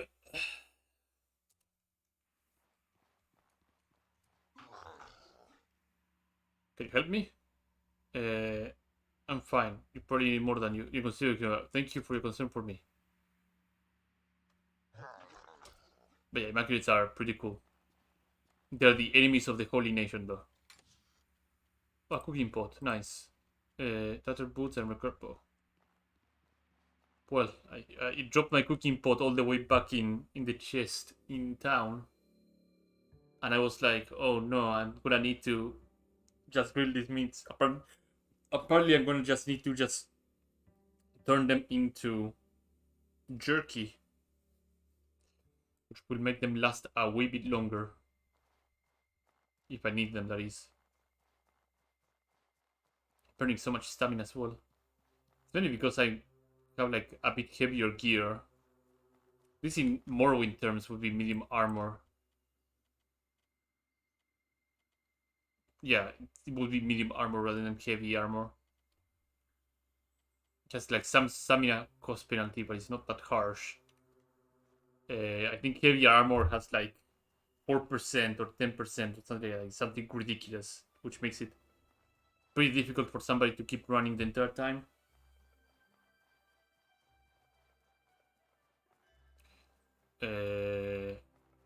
So we are approaching the fortress. And I have already one spiritual varnish, which is gonna make things a bit easier on me. Because dispatching ghosts without spiritual varnish becomes quite an ordeal. I can tell you that much. Wood and fire rags. Because they are highly resistant to physical damage. That's the point that I'm trying to make. So you either hit them with their weakness, ethereal damage, or you hit them with some other element of damage that is non-physical, like fire, for example.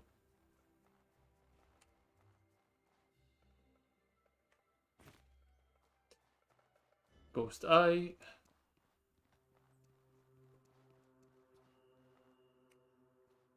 I think there is a trash pile, right? No, Pelbert Nest.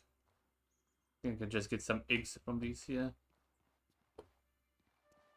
I'm gonna fetch some wood from here, in case I need a campfire inside.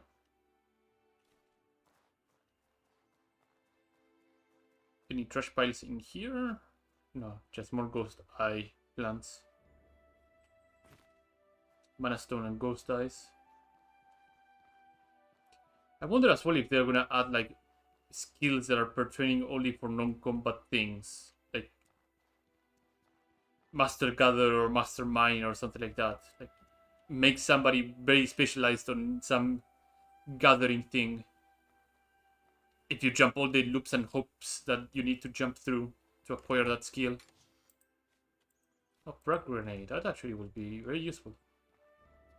Pouch overburdened. That's something I did not want. Put the spiritual varnish over here. I can move the grenade to my pocket. And move these astral potions down here. Drink some water as usual. How long do I have my effect for stamina recovery? Yeah, that's pretty good. That's pretty good. Loading the area.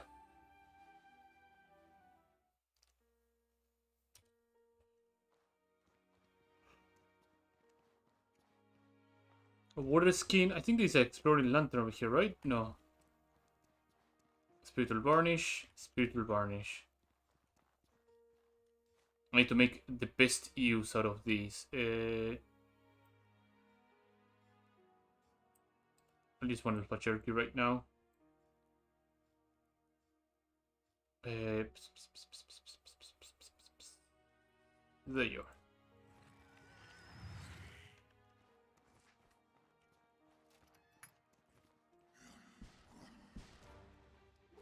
Kick it once. Boom.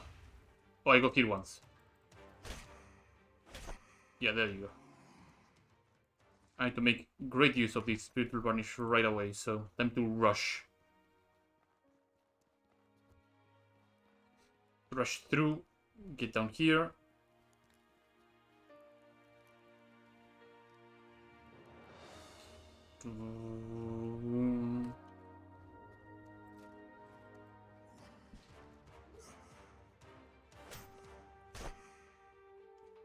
Fuck, and that slap. How can she slap? How can she slap? That poor guy that just decides to slap a woman on a competition and then everybody just mobs on him. I think he ended up winning his lawsuit in the end because he was in the right. The woman was just meant to just berate them verbally and decide to just slap the crap out of the guy. It's like, no. You shouldn't have done that at all.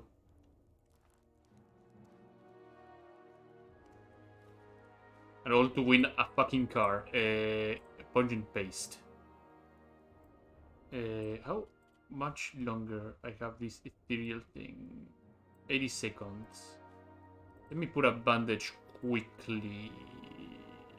Where are my bandages? My bandages are all up here.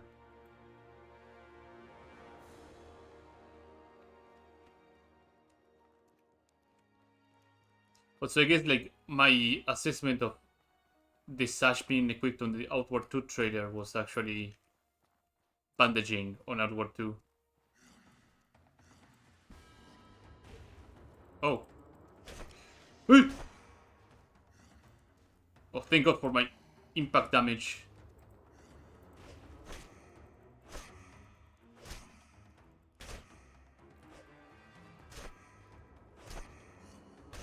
I thought I would get blasted with ethereal damage right on the face, and luckily I was not.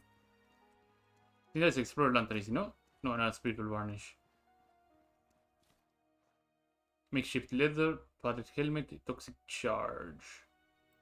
Let's grab all this.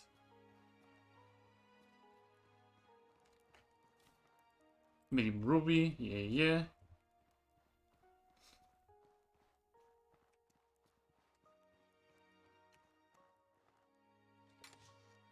Flintlock pistol. That is actually a very surprising item to find. I wonder if we'll be able to actually dual wield pistols and be like, yeah, time to be a cowboy. Bang, bang, bang. And unleash hell. Bullets are gonna still be a thing, that's for certain. I need to put down this varnish before this guy decides to make an example out of me.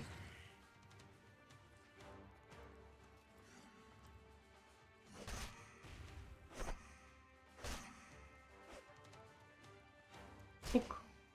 Go to sleep. Some blue sand. I could very well start using the money for blue sand, but at this point I'm just committed with the ammonite.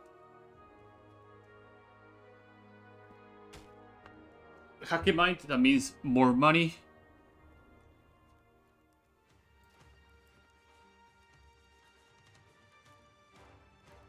Come on, do your poke. Kick on the shins.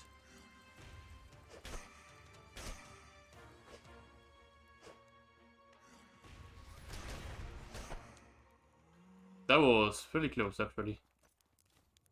Very, very close. Ice varnish. In you go. I don't think anybody would disagree with me using a greater life potion right now. Yeah. Even though it bandaged. It's unnecessary. Necessary stress.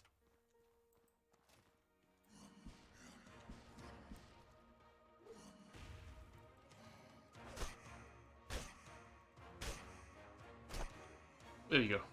Good old big board massage. I'm gonna need at least one varnish left for the side area that is past the Temple of the Winds.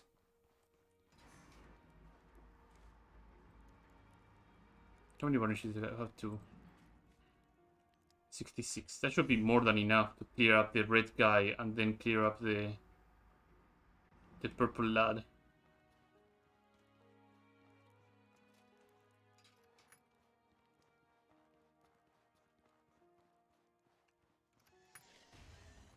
Nice, thank you. Ooh.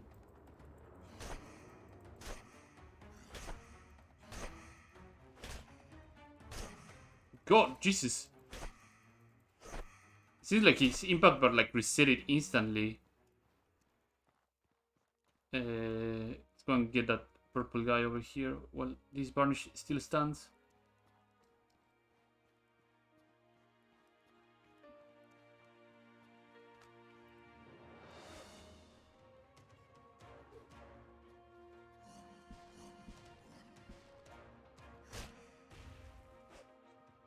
Oh, that was a bad move.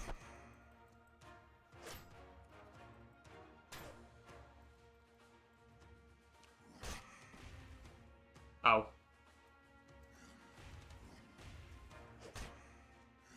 Oh no! I am in trouble. I am in trouble. I am in trouble.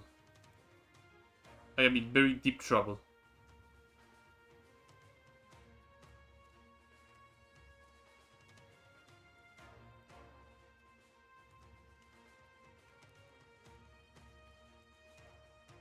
Drink, drink, drink, drink, drink. Cook, cook, cook.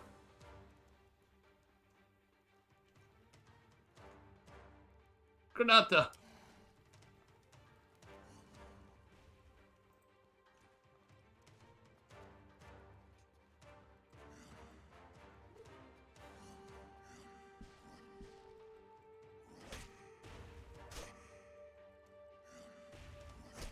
Oh, that was risky. That was very risky. Yeah, that's what happens when you have enough stamina regeneration going for you. You're absolutely liable to get wrecked by anything. Delicious cranberries.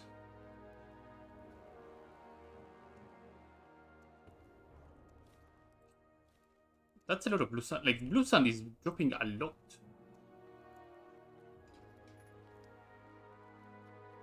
Also, the road probably moved areas right now, and it is on the opposite side now.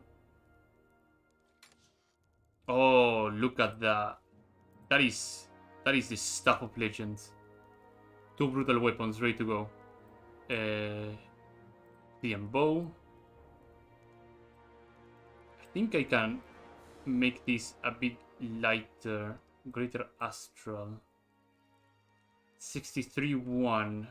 Yeah, it's a light job at most. I will leave the golem for when I'm done sitting shit at the Cabal of Wind. Hopefully the horror is not on this side of the river, and it's actually on the other side of the river. A bit further away. And I think I need to use Bolt against those. So I have a Bolt rack ready for him. But yeah, the gold chest in the Ghost Pass is usually the one that gives you a lot of really neat stuff. So I'm quite happy with this. Quite happy.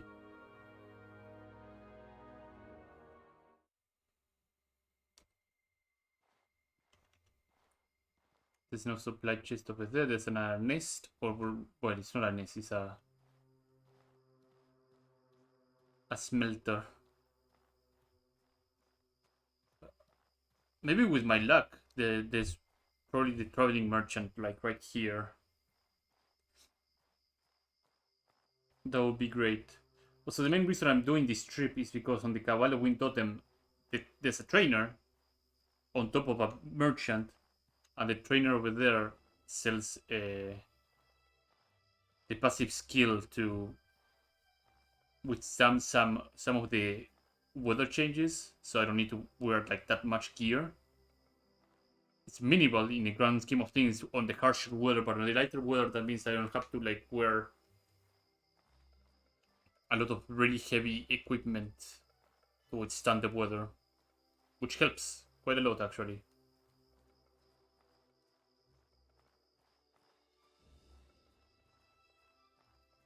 Da-da-da-da-da.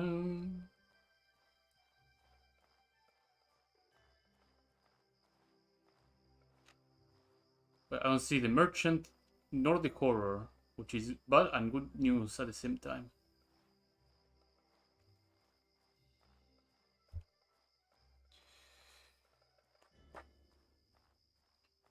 And I welcome any sort of news at this point.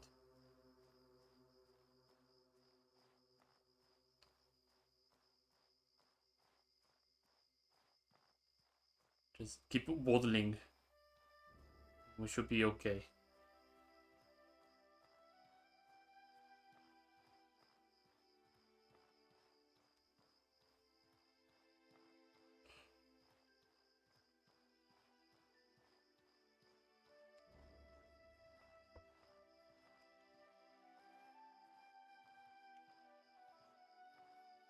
That's the big area with corruption and the ruins way over there.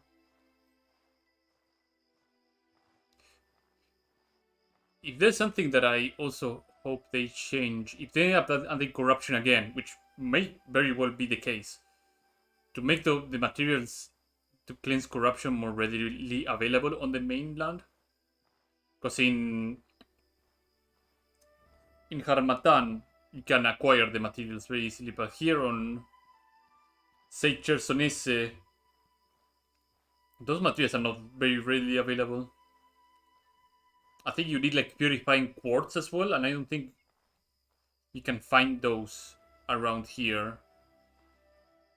Like you end up relying on merchants having those potions, and at that point I don't think that's a very smart idea.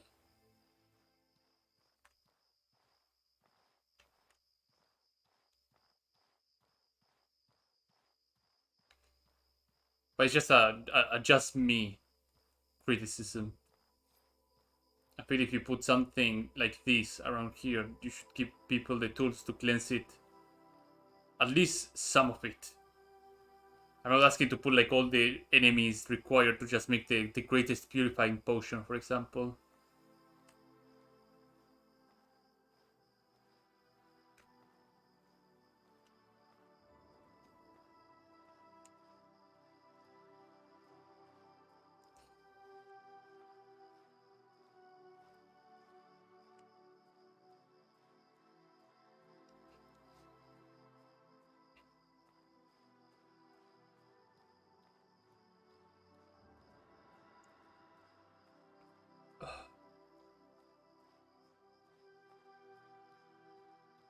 Da, da, da, da, da, da, da, da, da, da, da. I have my priorities straight. I just want to go straight for this wind totem. I'm sure on my next co-op character I may end up making a caster a full-on all mana, no survivability caster, and just go for it. Just cast sigils every time, just carve the ground with a sigil and just go fireball everything, wind blast anything, just the other end of the spectrum of just sword and board. Or daggers, which I'm doing on my other guy.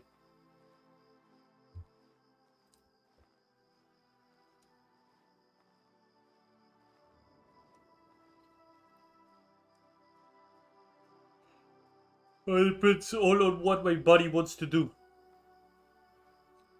I'm the kind of person that just loves to let their co-op partner decide what they want to do and just work around it.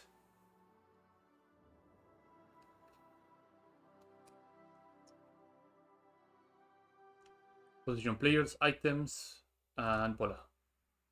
Okay, we finally made it. Also, Spurious Lantern, finally. Put this lantern. Thank you very much. How are you? Agatha, you're gonna be very, very helpful. You, and you. Stability potions, yeah. Crystal powder, makeshift leather, the satchels, the Hakemite. I'm gonna keep the blue sand, throw this away, throw these 6 away, I don't need them right now. 322. So which enchants are you selling? Light as Wind, Snow, Rot, Arcane Unison, and Inner Warmith. I will get back to those later. Because I have other things that I need to buy and sort out. Call of Elements, yeah. Weather Tolerance, that's what I was looking for. Shamanic Resonance is such an obscene breakthrough talent. Of fucking scene. Oh, I can make some blessed potions out of this. Okay, first things first is to rest here.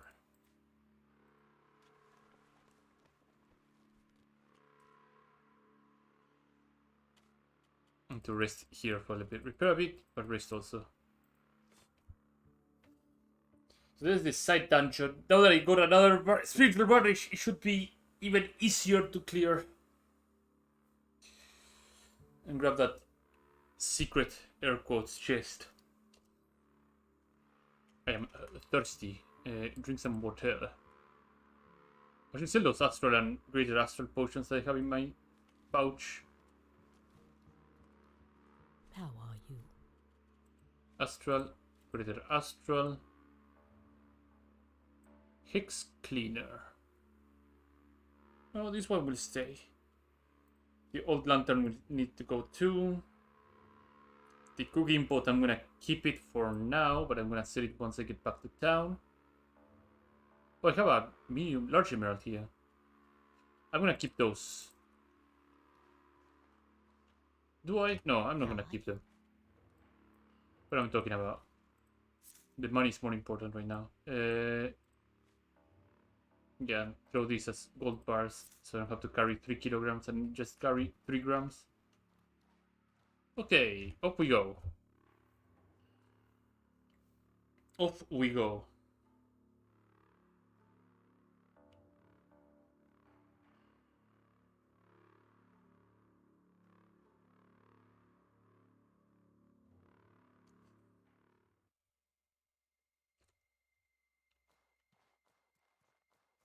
So sometimes the traveling merchant can spawn right around here, but he did not spawn right now. The sadness. As usual, my daily ritual of gathering gumberries and eating a pair of them. Nom nom nom nom nom. Now I have some proper stamina regeneration.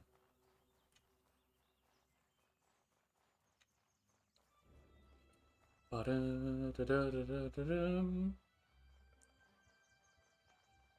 If I remember correctly, the craftable armor in Levant is the SAR armor, and that one is a bit more troublesome to get the raw materials for. Because SAR stones are rather unique in their acquisition and their count. You can only get a maximum of 4 per character, and they are reserved for like very specific events. Like one of them, for example, is completing the main quest perfectly.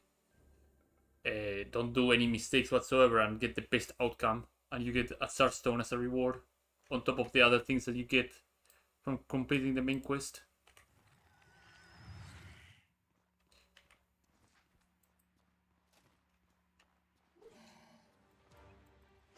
Another way to get more SAR stone is to use the legacy system. You can probably dupe them that way too.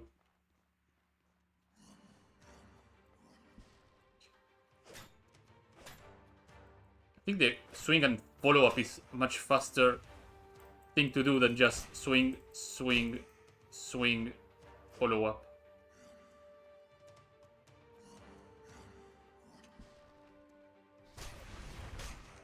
And the Mooncleave just annihilates people with ease. There's a trash pile up here. I still need to be prepared for that golem. Another simple tent. I'm gonna grab these two to just disassemble. Get some more linen cloth out of that.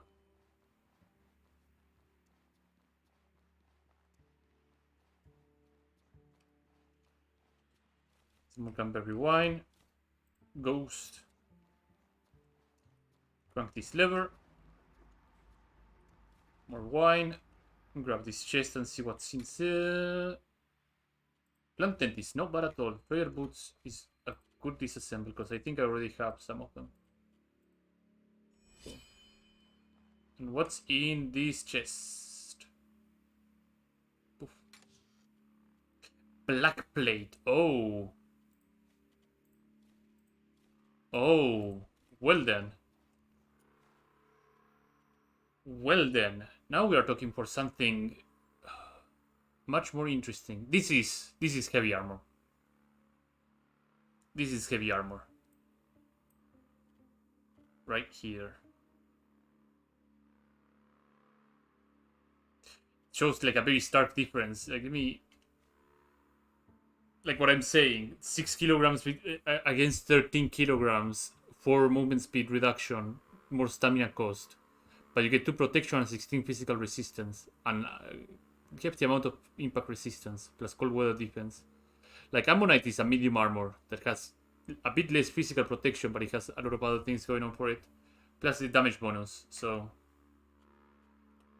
black plate can be upgraded on the legacy chest with something else. I think it becomes orichalcum armor or something like that. It's a pretty interesting set.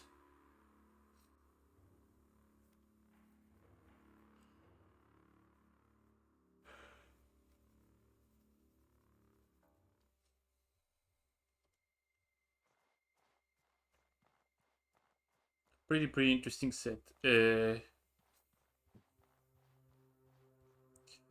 So let's upload what we acquired here. Hopefully find the horror and maul it to death.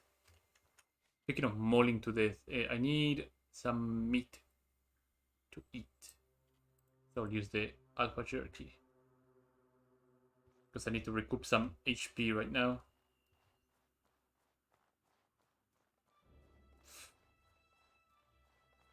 And I will, if I find the horror, I will most likely use the discipline potion against it as well. Not traveling merchant, which is sad but expected.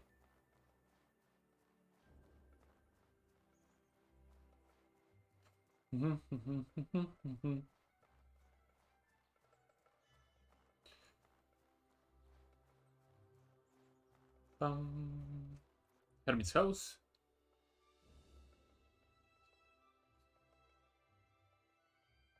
Loading area. Because right now I need to grab those enchanting and enchanting table stuff. How are you? Hi. Yeah, 84 out of that. That is amazing. Turnip, Hex Cleaner, Astral Potion, Endurance Potion, Cold Stone, Astral. I think knowing how to make a Hex Cleaner would not be bad.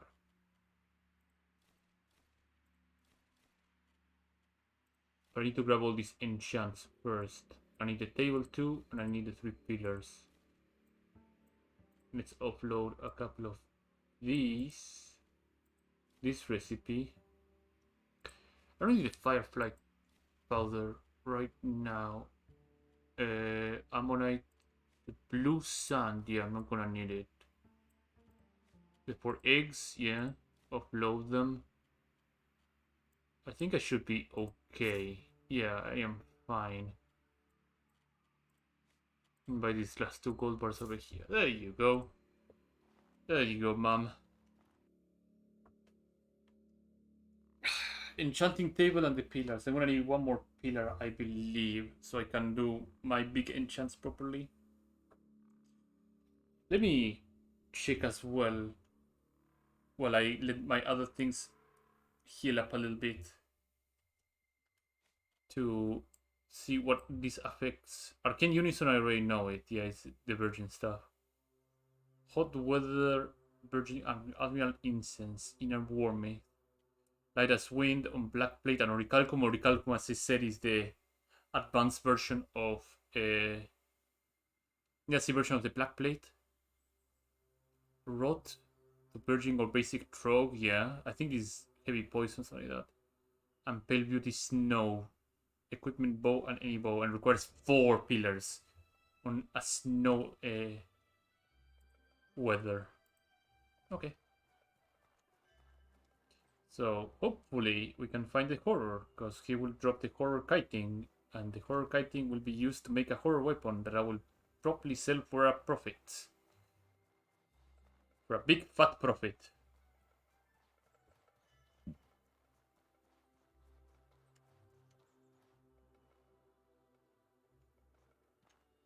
But I don't see him. So that's how it is. Sometimes you see him, sometimes you don't see him. This is one of those times that I don't get to see him.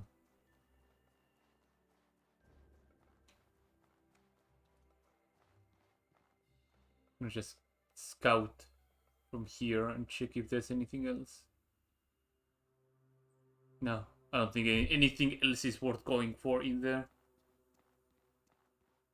I could go and find that one tomb, pour some wine, and get a Sarstone, but I don't think that's worth getting corrupted over it right now.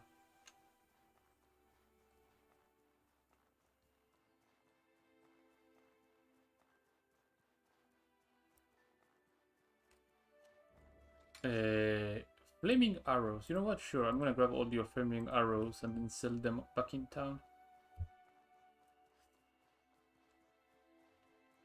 Should be getting ready for that trip to the desert.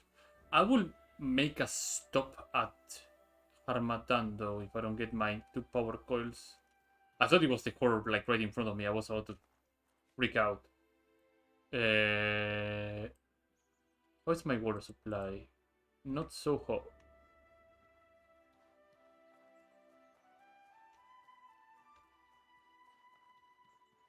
This is one of the first times that I actually don't see the horror over here. I would have expected him to be on my ass the entire time, but I guess that's not the case. So areas to explore. The bandit camp to the southeast. That is an area to explore. I have that lightning encompassed area as well to the southeast. I can get some gold leech mechanisms out of that to sell for a big profit. Mana stone. Go to mine it. Gravel beetle. There's also this stupid ass robot over here that I need to deal with. Unless he buggered off somewhere else. Which I find it pretty unlikely. It's some Gunberry. Yeah, there he is. That guy is gonna be trouble. I think Bolt Rag will do well. Because I think he counts as a decay.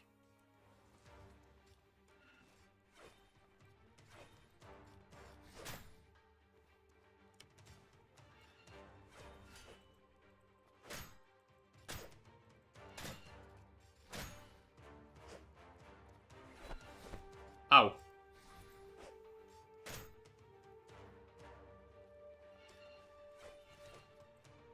Bang. Bang. Bang. Bang. Bang. Bang.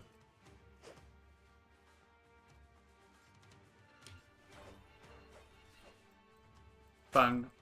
Bang.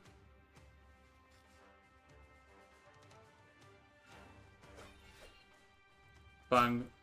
Bang. Bang.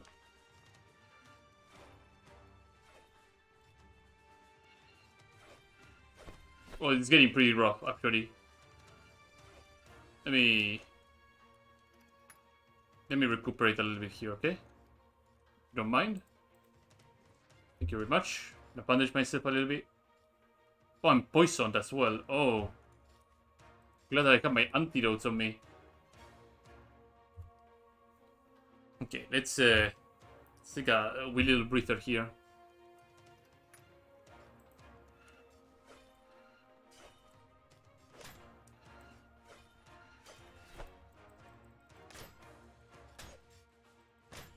Oh boy. He was a little bit tough. Line fragment, golem rapier, yeah, this is the standard affair. Golem stuff. I was expecting something more important, but golem rapiers will be useful. 2 golem rapiers for any scrap and crystal powder. I make a golem rapier, and golem rapiers sell for a lot of money. Hell, a lot of money. This doesn't open from this end. Okay. So we got that. We can... might do the trip to Harmatan actually before going to Levant. But there's some skills as well that I can buy over there. Some enchants as well, if I'm lucky to find the ones that I'm looking for. And some power coils that I need to get. And then afterwards, if I get all my 2 power coils that I need, I will head back here and grab what I need to grab. Oh, there's a lobster all the way over here. Also, this item here, this ley line fragment, is used on unique gear. So like you put a piece of gear and you put that and enchant it or anything. It's just a combination of those rare ingredients create new gear.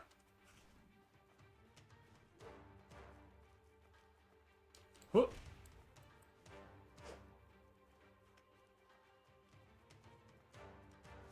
I have to be very careful. Bang. Bang.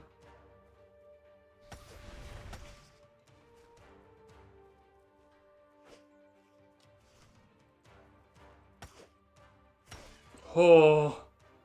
Just commit to that blow and you always incapacitate them before they just do it. Some salt and some insect husk. It's really good. There's a lobster over there. Might as well just get them both. Get some more water into my system. And bandage myself.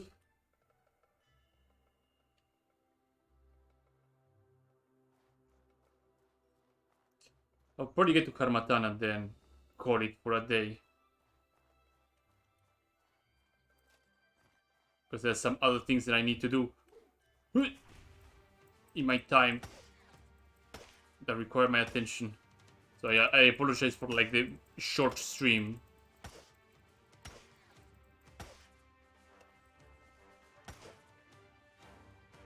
Bang. But I feel I did like quite a fair bit this time around, so I'm quite satisfied with my performance today. I don't think I got conked out today either. So that's the first one.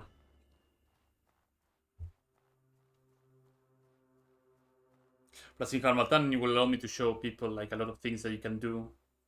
Plus the really easily accessible ley line that happens to be in there. It's great. It's a fantastic city to be in. I should grab my alchemy set as well from my house if I'm going to Harmatan. But the clear goal in there is to get the 2 power coils that I'm gonna need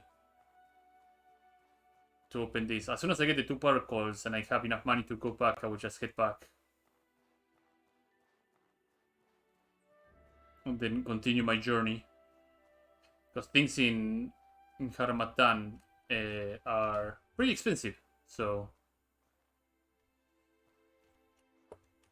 it does not make for good business. That's all I'm saying. I think this is the route. If I continue this way, I can get to Cierzo in a flash. Oh, there's some junk over here. Oh, speaking of junk, Alpha Sandwich. Alchemy set. Okay, I don't need to put out my alchemy set from my town then. I can offload sleep and do the trouble.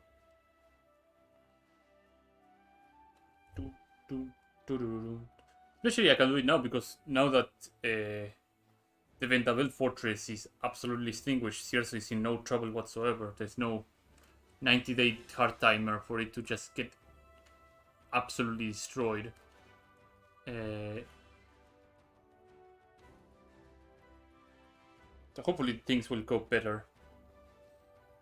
What would put a wrench in my plans would be if Harmatan is on winter. That would put a big wrench in my plans. It would suck to be there in the middle of winter.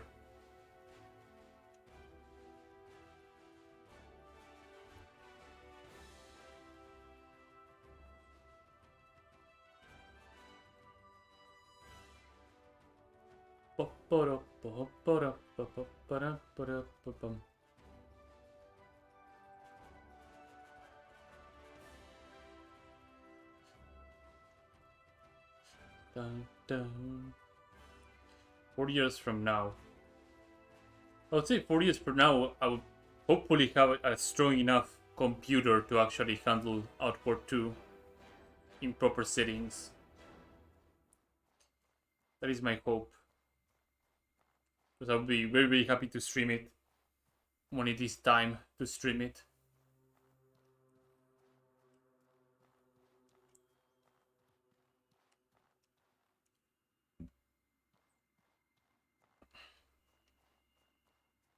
That leads to the bandit camp, so no. Need to keep going this way. Right? Yeah, the north. I need to keep heading west. So I'm right now here, I believe. Yeah, I'm correct. I'm right about that. So we can always check the sign here. Southeast Conflux Mountain. Yeah. Is this little event here? Or rather, over here. Like I was saying.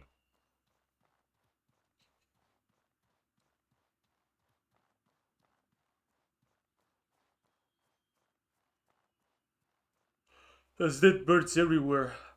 They're all of my doing. All of them.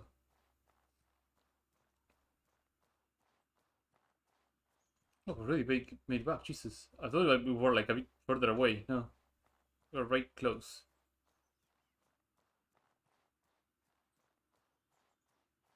I will sell repair probably can probably do it over yonder.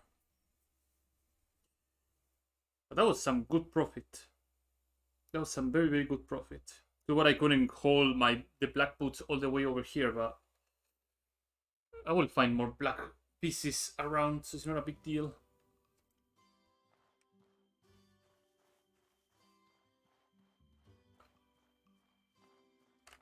Greetings, friend. Oh, they cost 1 each. Cool. Glad that all that weight was for absolutely nothing.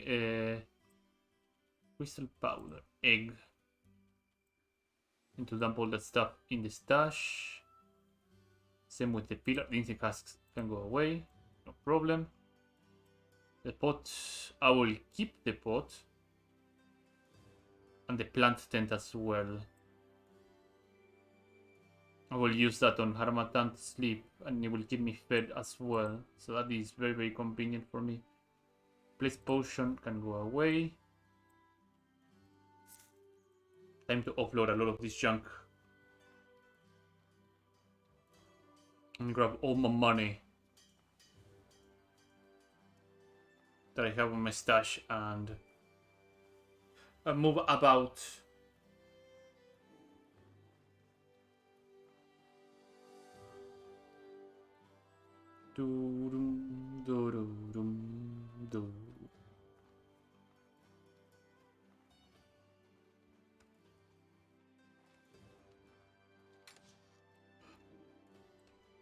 Enchants. Please cease to exist. Ghost eyes can go over here. The fern as well. Live with the salt. I'm gonna use it right now. Larva eggs. I'm gonna keep those eggs. The crystalline powder and these, however, I will not use. Hex cleaner can go over here. Gunberry wine, yeah. These are very, very important. I'll keep the wood, the linen. This can go away. Ammonite. I will be able to grab a lot of palladium if I know what I'm doing. I'll cook this into jerky, and I think I should be good to go after I fill my pouches with water and sleep here a little bit. Gumberry jam as usual. Some jerky. Let's buy some bread so I can get some tartarine.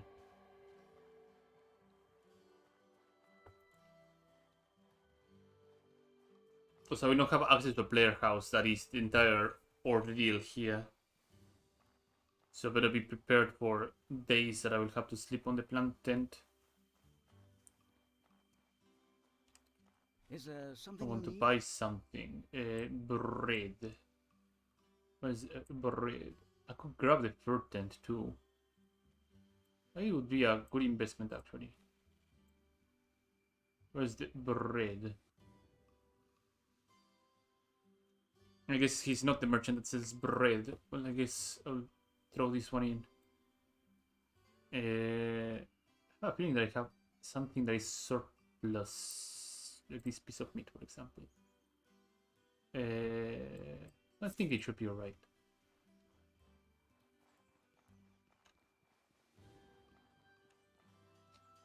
Da-dum, da-da-dum.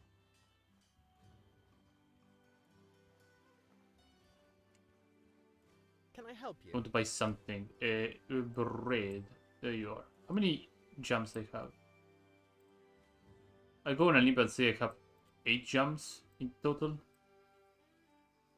And I just happen to dump a lot of them in my stash.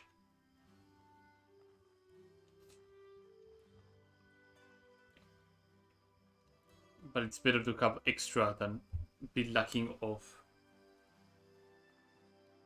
several few.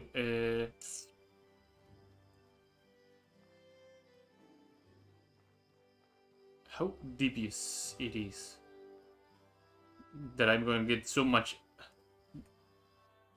palladium out of this. Yeah, I have 4 extra.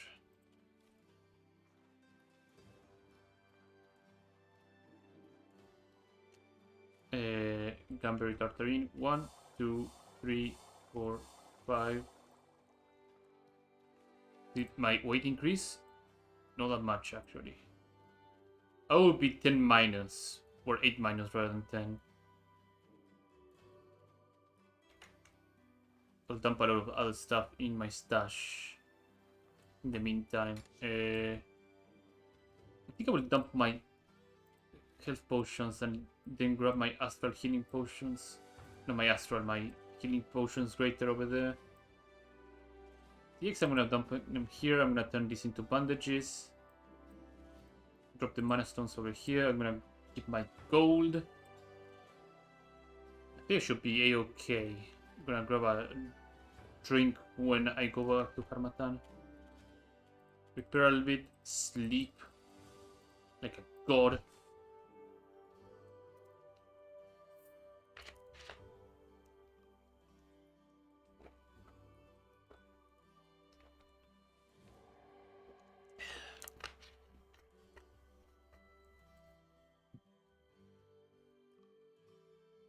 Okay. We got that done.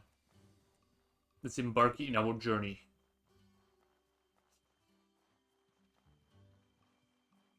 I will not join the academy, by the way.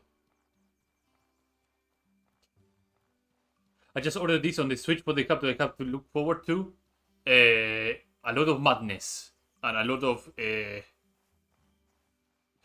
hardships, but a very rewarding journey in the end. Also, Big Holmer, good afternoon. I hope you're having a great afternoon. Greetings, I want to friend. travel. Yes. 2 rations. Damn. Oh, I need my rations. Farewell, Whoops. Farewell, my friend. Kind of forgot about that. It's a fun game. It gets even more fun when you're playing with a friend. But I'm glad that the game actually finally came out on Switch. Chunky Morrowind-esque survival RPG thingy. That's a very good summary. It has some... I wouldn't call it Souls-like mechanics, but you can dodge roll attacks, for example. You can fat roll if you're wearing a backpack. Some backpacks allow you to not suffer that penalty. You will be usually stripping yourself off your backpack in order to do combat rolls properly. You get to dodge, block, do combination attacks. Magic is usually not a combination. No, usually not a combination. Usually magic is something that you do in combination. Is what I'm trying to say. Like, for example, you can drop your backpack and then you lose it down a cliff. Yes, you can. It hasn't happened to me yet, but that can happen. The magic system is quite elaborate. Like, for example, I don't have any magic on me because I'm trying to make this character to not use magic.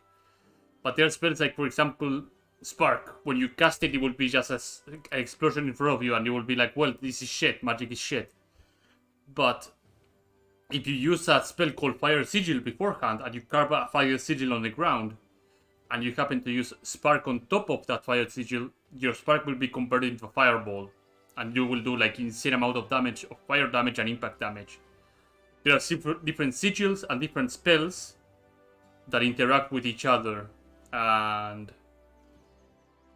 there's no levels in this game. There's no classes in this game. There are skills in this game that you can purchase from trainers.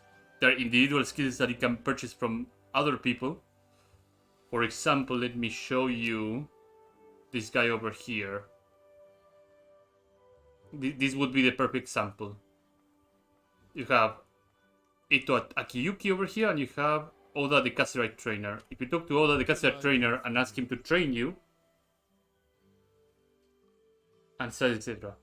If you talk to this guy, he will like, okay, I can teach you a trick.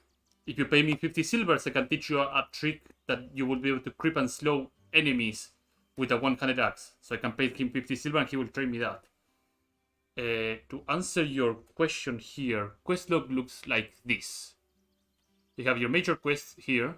It will tell you what to do, your completed ones, and your minor quests over here. Like, for example, quests that are based on things that you can do in town or crafting or anything like that. They will be allocated here. Major quests do have, in some cases, a time limit. For example, later on when you join a faction, you will be given like, hey, you have 3 days of respite to do whatever you want until we give you the next quest. And once that guy is like, okay, I'm ready to give you a quest, sometimes there will be like a 7-day timer that they will tell you like, hey, if you didn't take this quest, you fail, and you can fail the quest. You can fail the quest during the time that you're spending on doing the quest as well. And I think the time limit usually is like 7 days sometimes, so you have to be quick, and it's very punishing. There's no deaths in this game unless you're playing on hardcore. There's defeat scenarios, and defeat scenarios can send you all over the world.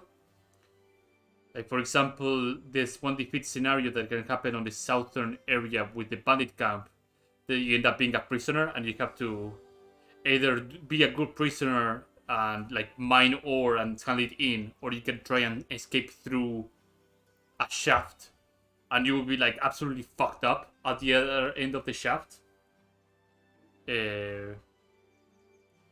What else? There's so many things. Like, I would usually leave it to the player to discover a lot of these things. But yeah, you don't really die in this game if you're playing on the normal version. Moving back to the skills. Amber, my friend. Eito Akuyuki, however, is not a normal skill trainer, he is a master trainer. And this is how it usually looks like. So he's the castered Spellblade, and these skills right here, if you spend silver, you can learn them. This is a passive, for example. Fitness increases your health by 25, and the amount of health you restore by sleeping by 20%. And this one, Shield Charge, I'm not able to learn it because I need to unlock the previous skill over here, Impact Resistance with Steady Arm, which I can spend 50 silver on. So I can spend that, and then I can learn Shield Charge. This right here is called a Breakthrough skill, and you have to spend money, like it says right here, and one of these chain things. This is a breakthrough point. You can only learn 3 breakthrough points per character.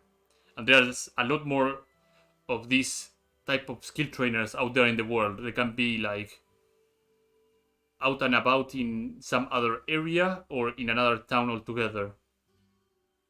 And once you learn this breakthrough skill, you can learn the skills up here. Skills that are on the same row in the upper area. Can you respect them? Breakthrough points? No. You are committed to them. So it's better for you to scout around and be like, okay, I will probably take this breakthrough, or this breakthrough. Or maybe you end up taking one breakthrough because it has like very compelling skills up here. The skills up here, if they're on the same lane, they are competing with each other. For example, if I pick Infuse Fire, I cannot pick Infuse Frost, and vice versa. And if I pick up Elemental Discharge, I cannot pick up Gong Strike, for example. And these are pretty expensive right now. Later on, you can just buy a lot of these things with ease because monsters end up dropping things that are very, very profitable to sell. So I talked about active, passive skills. This is where your passive skills go. This is where your active skills go. You can use guns in your offhand. You can use daggers in your offhand. You can kick. Kicking does a lot of impact damage. I should probably show that once I get into an area that has enemies. But yeah, enemies have 2 bars. They have a health bar and they have an impact bar. Health bar is what you expect. Bar that reaches 0, the enemy dies. Impact bar is their stability bar. Once the enemy is below 50%, whatever attack you do at them, they will stagger. Before that, they will not stagger, they will have super armor. In order to lower their impact bar, you usually use your weapon. You can use kick, you can use spells sometimes that can lower the impact bar. But the ideal thing is to just debuff them with something that makes them more susceptible to take impact damage and then just go to town on them. There's attack speed, different weapons. There's a lot of crafting. Crafting, I should probably showcase that too. Where's my traveling rush? I need to do 2 of them. I'm gonna grab 4 of them actually. No, 2. 5. This is the crafting menu. So you have cooking, you have survival, and you have alchemy. Alchemy is only done on alchemy devices. Cooking is done on pots or in kitchens in your home. And survival can be done on anywhere. And you can choose a manual recipe that you can just craft whatever you want if you know what it is that needs to be put on those slots. Otherwise, they will just fail. If you do that on cooking or alchemy, I think you end up getting like a misfire or something like that and you lose the items. In survival, you don't lose any items if you fuck up the recipe. Just tells you that you are doing the wrong combination. And this is not all the items that I can craft. There's a whole lot more that you can learn through buying patterns from merchants or assigning the different items and then pressing to craft. And if I happen to know the recipe, I will learn the recipe if I didn't know it. If I know the right items to put on each of those slots. And I think that answers like most of the basic stuff for this game. Oh yeah, you don't start knowing magic. To learn magic, you have to go to a place called Conflux Mountain, or you can go into some other place in a DLC. And to learn magic, you have to sacrifice health and stamina, and it's a permanent choice. You can choose how much health and stamina you can give up, and how much mana you end up gaining out of that. Can I go to Harmatan now? Yes. Thank you.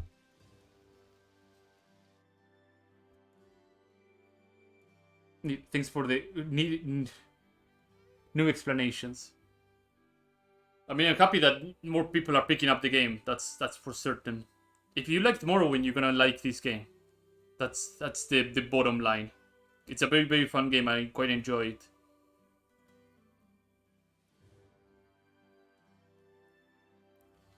Right now I'm going to another town to check other things that they can provide me.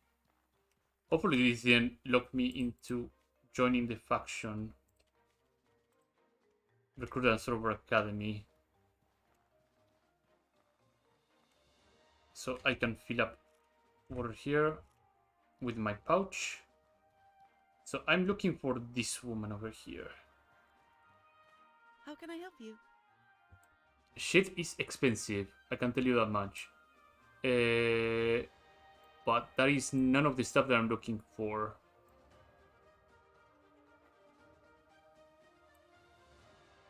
Plant tent. Yeah, things sell not for that much. Let me put down my stuff here. So there's another trainer. Yeah, Master of Motion over there.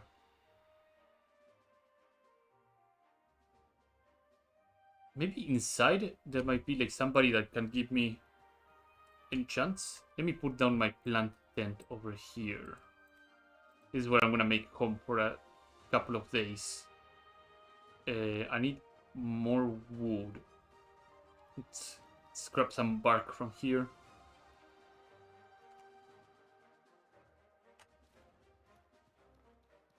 And put like a couple of campfires over here to have my stuff.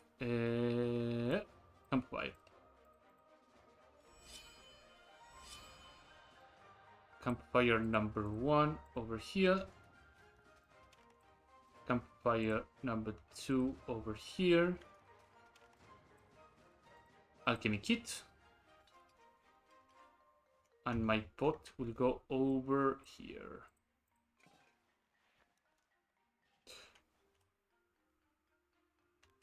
Oh. Nice, I didn't know like actually would go in an AoE. Okay, that's good. So let's do some window shopping when it comes to skills here.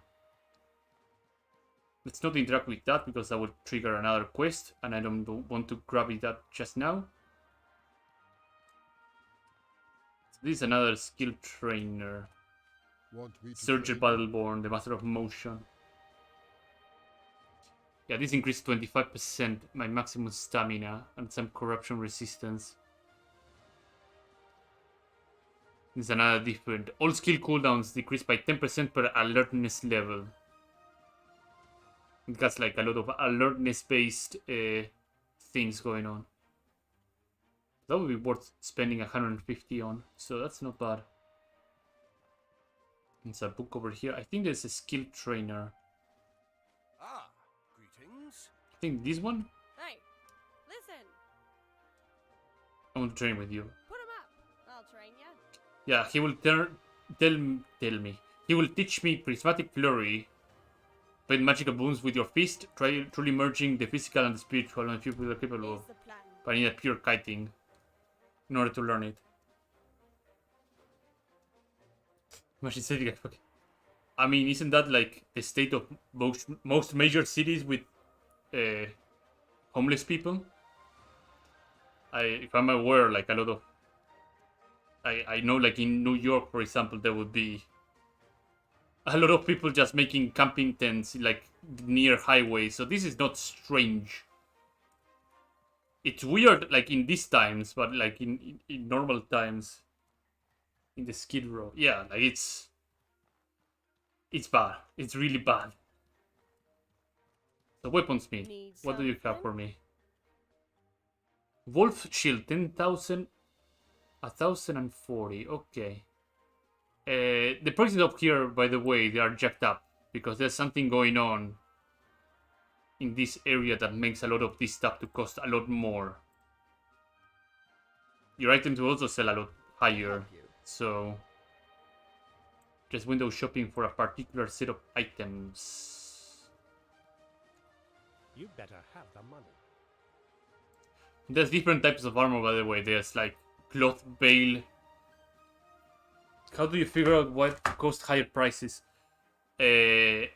Spoilers, I already played the storyline of this faction, which is why I know what the higher prices are.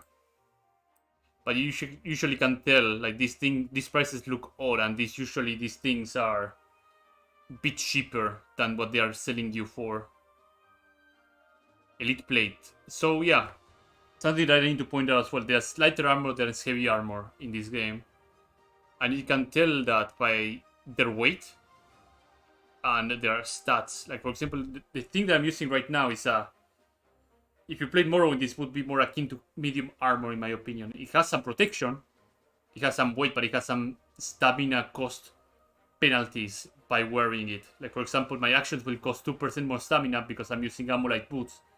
But if I were to use Elite Plate boots, I will have a 4% stamina penalty and a 4% movement speed penalty. But in exchange, I have more defense, they're more durable, I have more physical resistance, but they also weigh a lot more. The Elite Plate weighs 14 kilos in comparison to 6.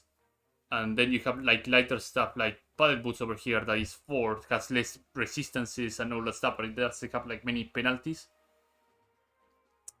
Ambolite gear, by the way, is not something that merchants sell you, it's something that you craft yourself.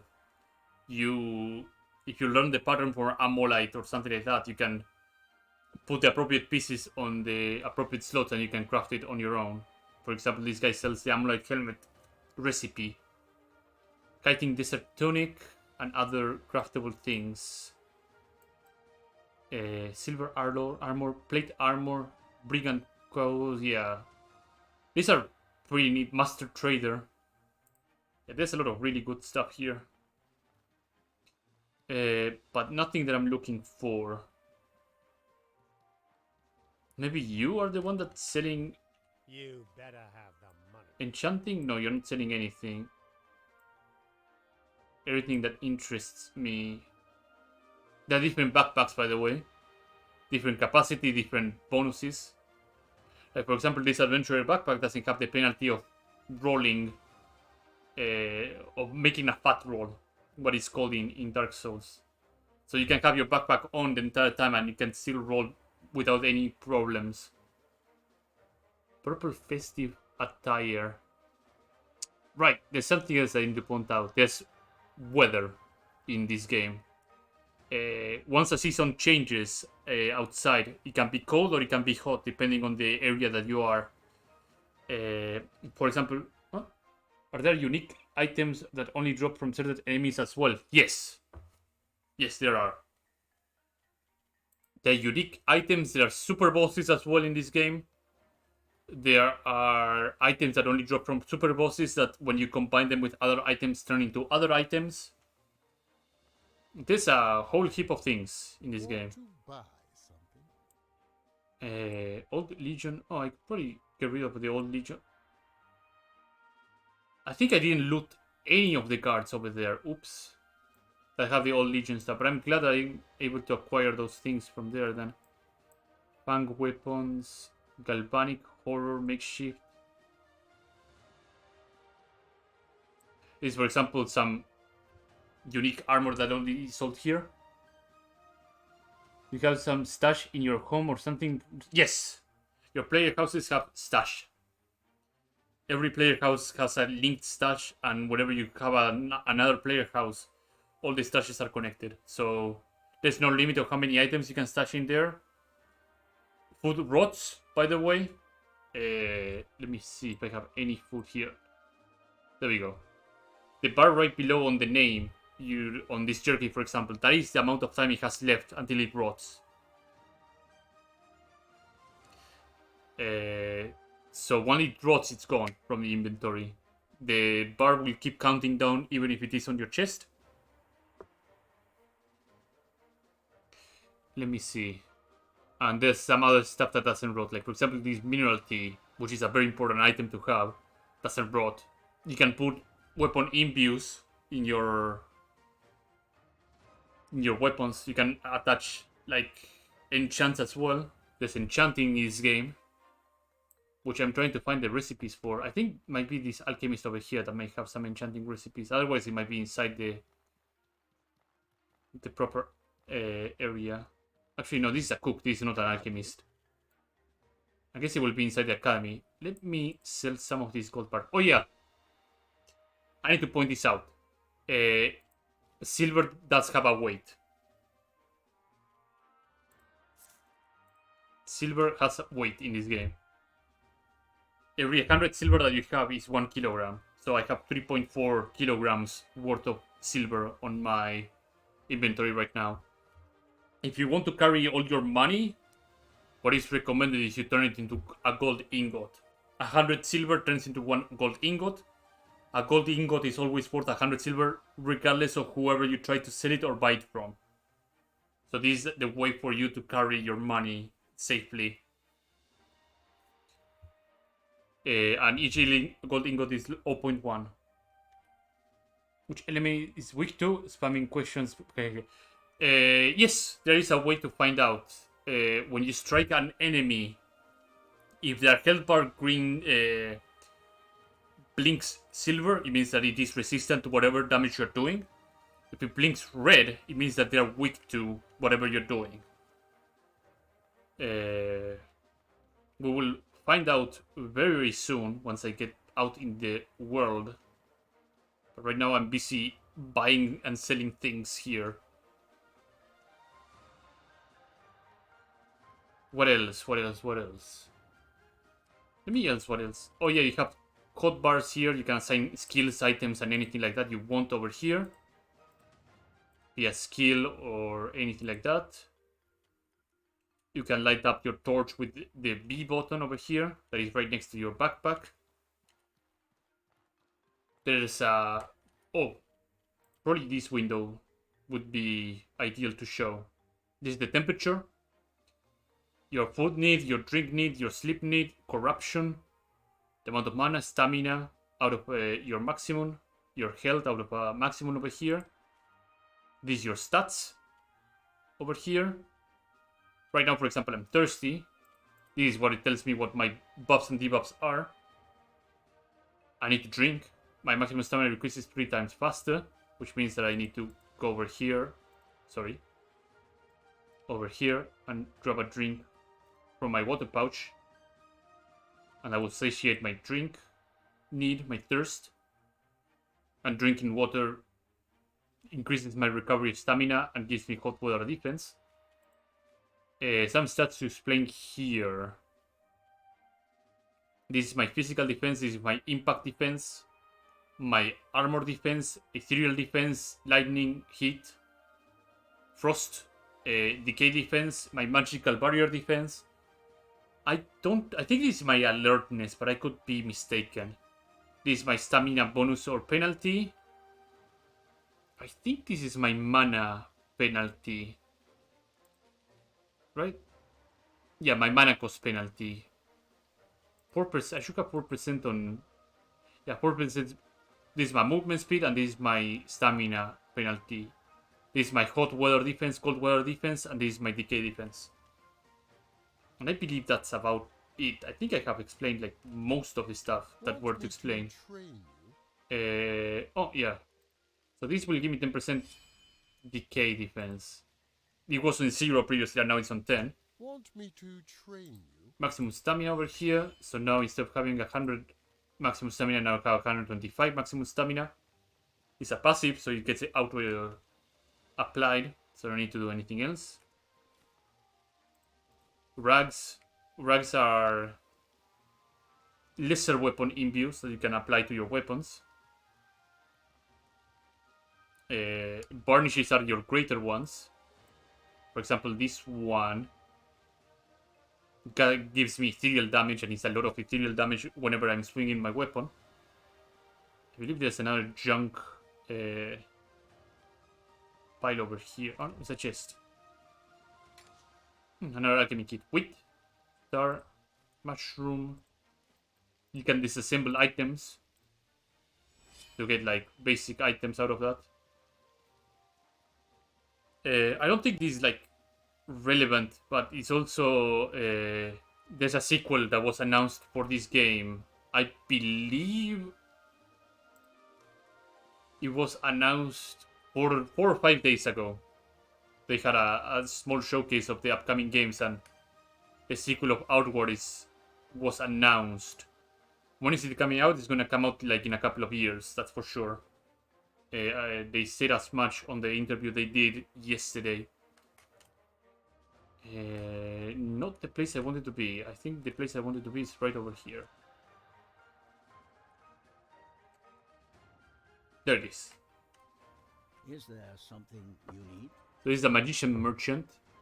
There's an enchanting pedestal over here with the pillars associated with it. I need one of these though. And I need to upload this. I need to upload this. This. For sure. This. Wheat. And this. So I have some space in my bags. And this is what I was looking for. Whiplash, unexpected resilience, abundance, adrenaline, aegis, assassin's laxentity. The good moon. There is so many things that I need to purchase here. Let me do that. And acquire all these enchanting patterns. Not the crafting ones, the enchanting ones only. That should be more than enough. Boom. So enchanting works in the following way. It tells you which instance it uses. How is the lore in this game? Is it good? It's pretty good. Honestly, like a lot of the lore is just conveyed through the main story and the factions. The factions interact with each other. So, how can I compare this faction stuff? If you played Morrowind, the factions are like the great houses. Like, for example, this is loosely. Let's say House Redoran is like the Holy Kingdom, and the Heroic Kingdom is like... No, Heroic Kingdom would be like House Redoran. House Slalu would be like the equivalent of, like, say, the Holy Kingdom, and let's say the Blue Chamber is the equivalent of House Stelvani. For example, if you join one faction of those three, you cannot join the other ones. You're locked on that faction, on that character. So if you want to join another faction, you have to do another character, and you can then join that faction on that other character. Each faction has their own rewards, be it passive or items in general. You get rewarded appropriately if you do well on that game, on that faction. If you do perfect, you get a very good reward out of the last quest of the quest line. What else? And the lore of this game usually doesn't come online until like you're knees deep in your faction stuff. Like at the very start of the game, you just start as a nobody. You start with a time limit, and you have to pay a certain amount of silver, or do a very important favor for the city, or you fuck up and you lose your house, and you really lose your house. So you don't, and the story then start progressing, but you don't have a place to store your items. So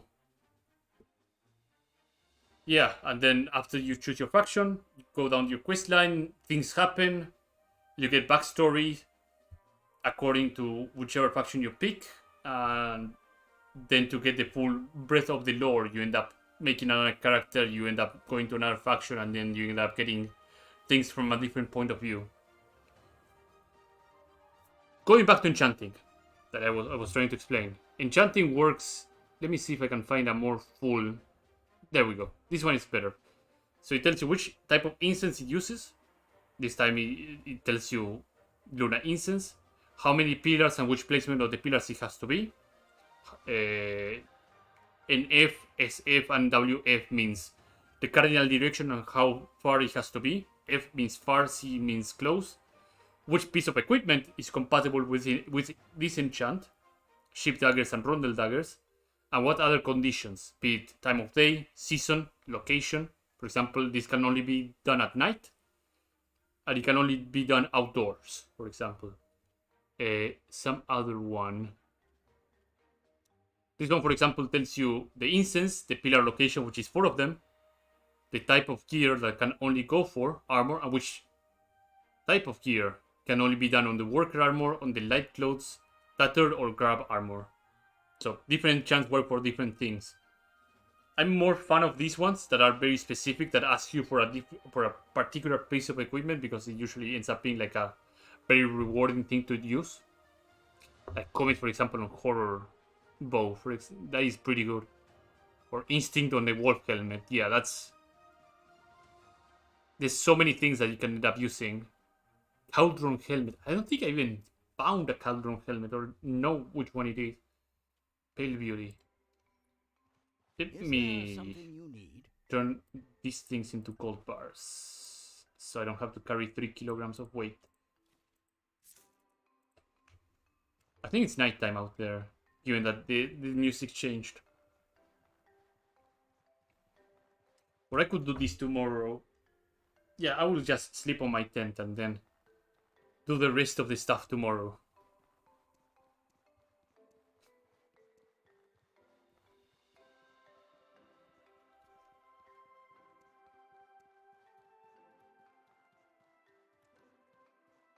Let me put my tent to use. There we go.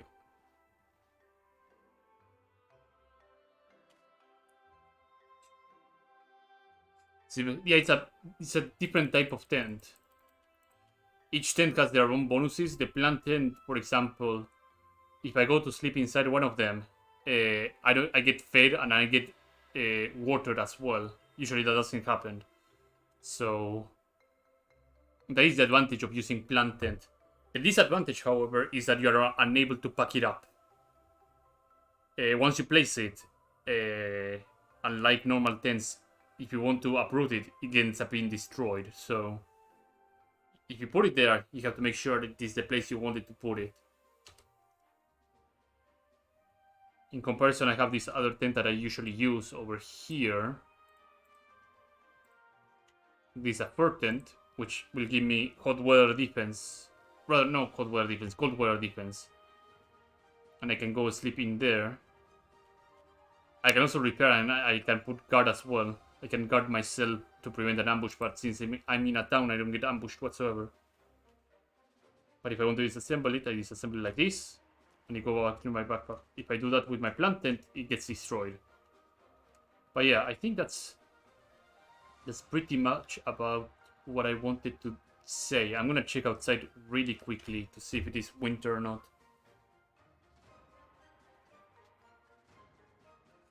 Ugh.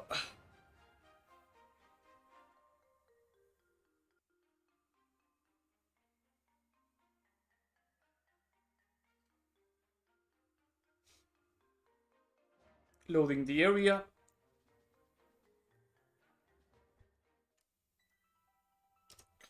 There's a lot of other mechanics as well in this game that I didn't touch upon, but it's very very well done. It's very a lot of very intricate mechanics to explore and find out. But I think this is it for me for today. So as usual, I like to say thanks everybody who has joined me today. If you like this content, do follow me here on Twitch. There's a link right below on the description of my channel that links to my YouTube pod archive channel where I put all my Twitch archives over there, so go and check it out. Do subscribe over there in my YouTube. Do leave a like and a comment as well, that will help me a lot. And I'm gonna be catching all of you tomorrow with another stream, hopefully. Have a good morning, afternoon, or evening, whenever you happen to be watching this VOD or stream, and take care. Bye bye. Have a good one.